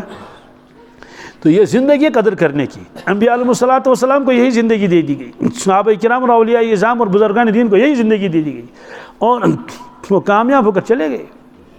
ایک صاحب نے مجھے فون کیا شاید 2 مہینے پہلے، 2 مہینہ 1.5 مہینہ ہوا ہوگا، اس نے کہا کہ میں تیسرا کلمہ پڑھتا ہوں، مجھے ورد ہے، ورد سمجھتے ہیں نا آپ، جو کثرت سے پڑھا جائے، گننا پڑھنا آسان ہے، گننا مشکل ہے نا۔ تو اس نے کہا کہ میں نے تیسرا کلمہ پڑھ لیا اور گنا ہے، آج تک میں نے پڑھا 1,20,00,000، کیا؟ یعنی میں نے تیسرا کلمہ جو پڑھا پتہ نہیں کب سے پڑھا، 1,20,00,000 کا درود شریف میرا ورد ہے، کیا؟ میں 90 لاکھ میں نے پڑھ لی، کتنی؟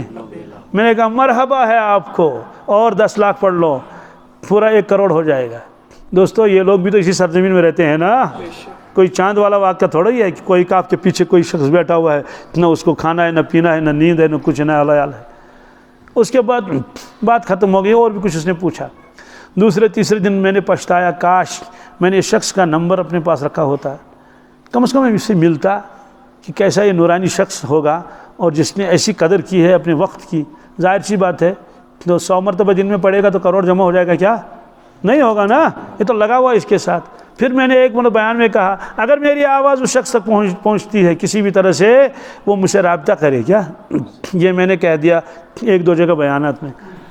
تو چند دن پہلے میں سری نگر میں بیان کر رہا تھا، بیان ختم ہوا تو ایک شخص مجھے ملا اور اس نے مجھ سے تھوڑا ادھر کو لے گیا الگ سے، چپکے سے کان میں بتایا کہ 1,20,00,000 والا میں ہی ہوں۔ میں نے اس سے کہا کہ میں تو تجھے گلے لگاؤں گا، تو میں نے اس کو گلے لگایا۔ اس نے کہا کہ 90 لاکھ تو میں پڑھ چکا تھا درود شریف 90، اور 5 لاکھ میں نے پڑھ لیے تب سے، جب آپ نے کہا تھا کروڑ برابر کرنا ہے تو 95 لاکھ ہو گئے، کیا؟ اور 5 لاکھ بھی پورا کر لے گا نا۔ دیکھو دوستو وہ بھی انسان ہے نا، کتنا شوق ہے ان کو کہ بار بار اللہ کے نبی پر درود شریف پڑھ لیں۔ آپ نے فرمایا جو درود شریف کثرت سے پڑھے گا قیامت میں وہ میرے نزدیک ہوگا، کیا؟ اور انسان یہ نہ سوچے میرے درود شریف پڑھنے کی وجہ سے رسول اللہ صلی اللہ علیہ وسلم کو فائدہ ہوگا، یہ دھوکہ ہے، کیا؟ یہ کہاں لکھا ہے حضور کو فائدہ ہوگا؟ وہ لکھا ہے جو درود شریف پڑھے گا اس کے 10 گناہ معاف ہوں گے، جو درود شریف پڑھے گا اس کی 10 نیکیاں لکھ دی جائیں نامہ اعمال میں، جو درود شریف 1 پڑھے گا اس کے 10 درجے بلند ہو جائیں گے، ہے یا نہیں؟ 10 رحمتیں نازل ہوں گی۔ تو اس میں حضور کا تذکرہ کہاں آیا؟ ایک آدمی نے درود شریف پڑھ لیا نا، تو ساری چیزیں تو اسی کو مل رہی ہے نا، گناہ تو اس کے معاف ہو گئے اور رحمتیں اس پر نازل ہو گئی، درجات اس کے بلند ہو گئے اور 10 گناہ اس کی مٹا دیے گئے، تو کس کا نفع ہے؟ اسی کا تو ہے نا۔ تو یہ اللہ کا کرم ہے، اس لیے بھائی نمازوں کی پابندی کریں گے انشاءاللہ۔ نمازوں کی پابندی نہیں کریں گے تو زندگی بے ذوق ہو جاتی ہے، کیا؟ یہ ایک الگ موضوع ہے، صرف میں ایک آیت کو اشارہ کروں گا، والعصر، کیا؟ قسم ہے عصر کی نماز کی، کیا؟ ایک مطلب قسم ہے زمانے کی، ایک مطلب قسم ہے رسول اللہ صلی اللہ علیہ وسلم کے زمانے کی۔ یہ بھی مفسر نے لکھا ہے کہ آپ اس کا زمانہ ایسا پیارا تھا، اللہ نے قسم کھائی اس زمانے کی۔ والفجر، کیا؟ قسم ہے صبح کی نماز کی، کس کی؟ تو اللہ تعالیٰ نے ان 2 وقتوں کی قسم کھائی نا، ایک فجر کی، اور وجہ کیا ہے؟ یہ دونوں نمازیں اللہ کو بہت پیاری ہیں، کہ کیوں؟ کہتے ہیں کہ فجر کا وقت تو سونے کا ہے، عصر کا وقت تو کام کرنے کا ہے، سوال ظہر بھی تو کام کرنے کا ہے۔ ظہر اسمان چھونا ونچ دعا موجود ہے، کیا چھ ون کیا چیر گو، عصر کا وقت ہوتا تو جلدی آ جاتی ہے، بامبر سے پیون۔ اور انہی 2 وقتوں میں فرشتوں کی تبدیلی ہوتی ہے، کن کی؟ حدیث پاک میں ہے نا، عصر اور فجر، ان 2 وقتوں میں فرشتے تبدیل ہو جاتے ہیں۔ جو فرشتے ہمارے ساتھ ہیں، عصر کی نماز ہم نے پڑھ لی وہ چلے گئے، دوسرے فرشتے ان سے پہلے ہی پہنچے. اب یہ فرشتے جو عصر میں آئے یہ ہمارے ساتھ رہیں گے فجر تک. کب؟ جی فجر کی نماز ہم پڑھ لیں گے تو یہ جو فرشتے ہمارے ساتھ رات بھر رہیں گے یہ فجر میں چلے جائیں گے, پہلے دوسرے فرشتے آئیں گے یہ چلے جائیں گے. تو اللہ تعالیٰ کو معلوم ہے نا کون کیا کرتا ہے. پھر بھی اللہ تعالیٰ پوچھتا ہے کیف ترکتم عبادی, فرشتوں تم نے میرے بندوں کو کس حال میں چھوڑا, وہ کیا کر رہے تھے. فرشتے کرتے ہیں کہ اتیناہم یصلون وترکناہم یصلون, یا اللہ جب ہم یہاں سے گئے تھے وہ نماز پڑھ رہے تھے, جب ان کو رخصت کیا اور ہم آئے تو وہ نماز پڑھ رہے تھے. وہ دوستو جو نہ فجر پڑھے اور نہ عصر پڑھے اس کے بارے میں فرشتے کیا کہیں گے, جھوٹ بولیں گے. کیا نعوذ باللہ من ذالک, ہمارا نوجوان تو عصر کے وقت کھیلتا رہتا ہے, وہ تو یہی کہیں گے نا یا اللہ ترکناہم یلعبون, ہم جب ان کے پاس گئے تو وہ کھیل رہے تھے. کیا کر رہے تھے؟ یا وہم یعملون فی الحقول, وہ کھیتوں میں کام کر رہے تھے. اور فجر میں کہیں گے یا اللہ آتیناہم وہم نائمون, اے اللہ جب ان کے پاس آئے تھے ہم وہ سو رہے تھے. کیا؟ تو میں نے آیت پڑھ لی تھی اس کو میں ترجمہ کر لیتا ہوں.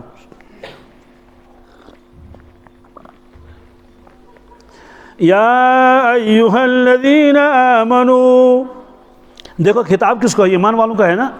یا ایھا الناس تو نہیں کہا نا, ارے ناس میں تو سب آئیں گے نا. یا ایھا الذین آمنوا, اے ایمان والو, لا تلہکم اموالکم ولا اولادکم عن ذکر اللہ, دیکھو تمہارا مال اور تمہارے اولاد یہ تم کو غفلت میں نہ ڈالیں. عن ذکر اللہ, اللہ کی یاد سے. کس سے؟ ومن یفعل ذلک, جو ایمان والا ایسا کرے گا, کھیتی کی وجہ سے, مال کی وجہ سے, اولاد کی وجہ سے غفلت کا شکار ہو گیا, نمازیں چھوڑ دی, احکامات نے, فاولئک هم الخاسرون, وہ تو خسارے والا ہے. کیوں؟ استعاون مخلوق سے. یہ تو ہمیں نصیحت اللہ تعالیٰ فرماتے ہیں, صحابہ کرام کی تعریفیں فرماتے ہیں. کیا؟ رجال لا تلہیہم تجارۃ ولا بیع عن ذکر اللہ, یہ اللہ کے بندے ایسے ہیں یہ کاروبار بھی کرتے ہیں, تجارت کرتے ہیں, خرید و فروخت کرتے ہیں, لیکن ان کی تجارت اور خرید و فروخت ان کو غفلت میں نہیں ڈالتے ہیں. وَإِقَامِ الصَّلَاةِ وَإِيتَاءِ الزَّكَاةِ, نماز کے پابند ہیں, تکبیر تحریمہ کے ساتھ پڑھتے ہیں, حالانکہ کاروبار بھی کرتے ہیں, زکوٰۃ بھی دیتے ہیں. سوال یہ اتنے پابند کیوں ہیں؟ یخافون یوما تتقلب فیہ القلوب والابصار, اللہ تعالیٰ فرماتے ہیں ان کو آخرت کا ڈر ہے. کیا ہے؟ یقین ہے. تو یخافون یوما, اس دن سے ڈرتے ہیں, تتقلب فیہ القلوب والابصار, جس دن آنکھیں بھی پلٹ جائیں گی اور دل بھی پلٹ جائیں گے. تعلق پیٹ گش کون دلنتے دشنتے, یہ اللہ تعالیٰ نے فرمایا. اس لیے اللہ سے مانگے اللہ تعالیٰ ہمیں سب کو ایمان کامل عطا فرمائے.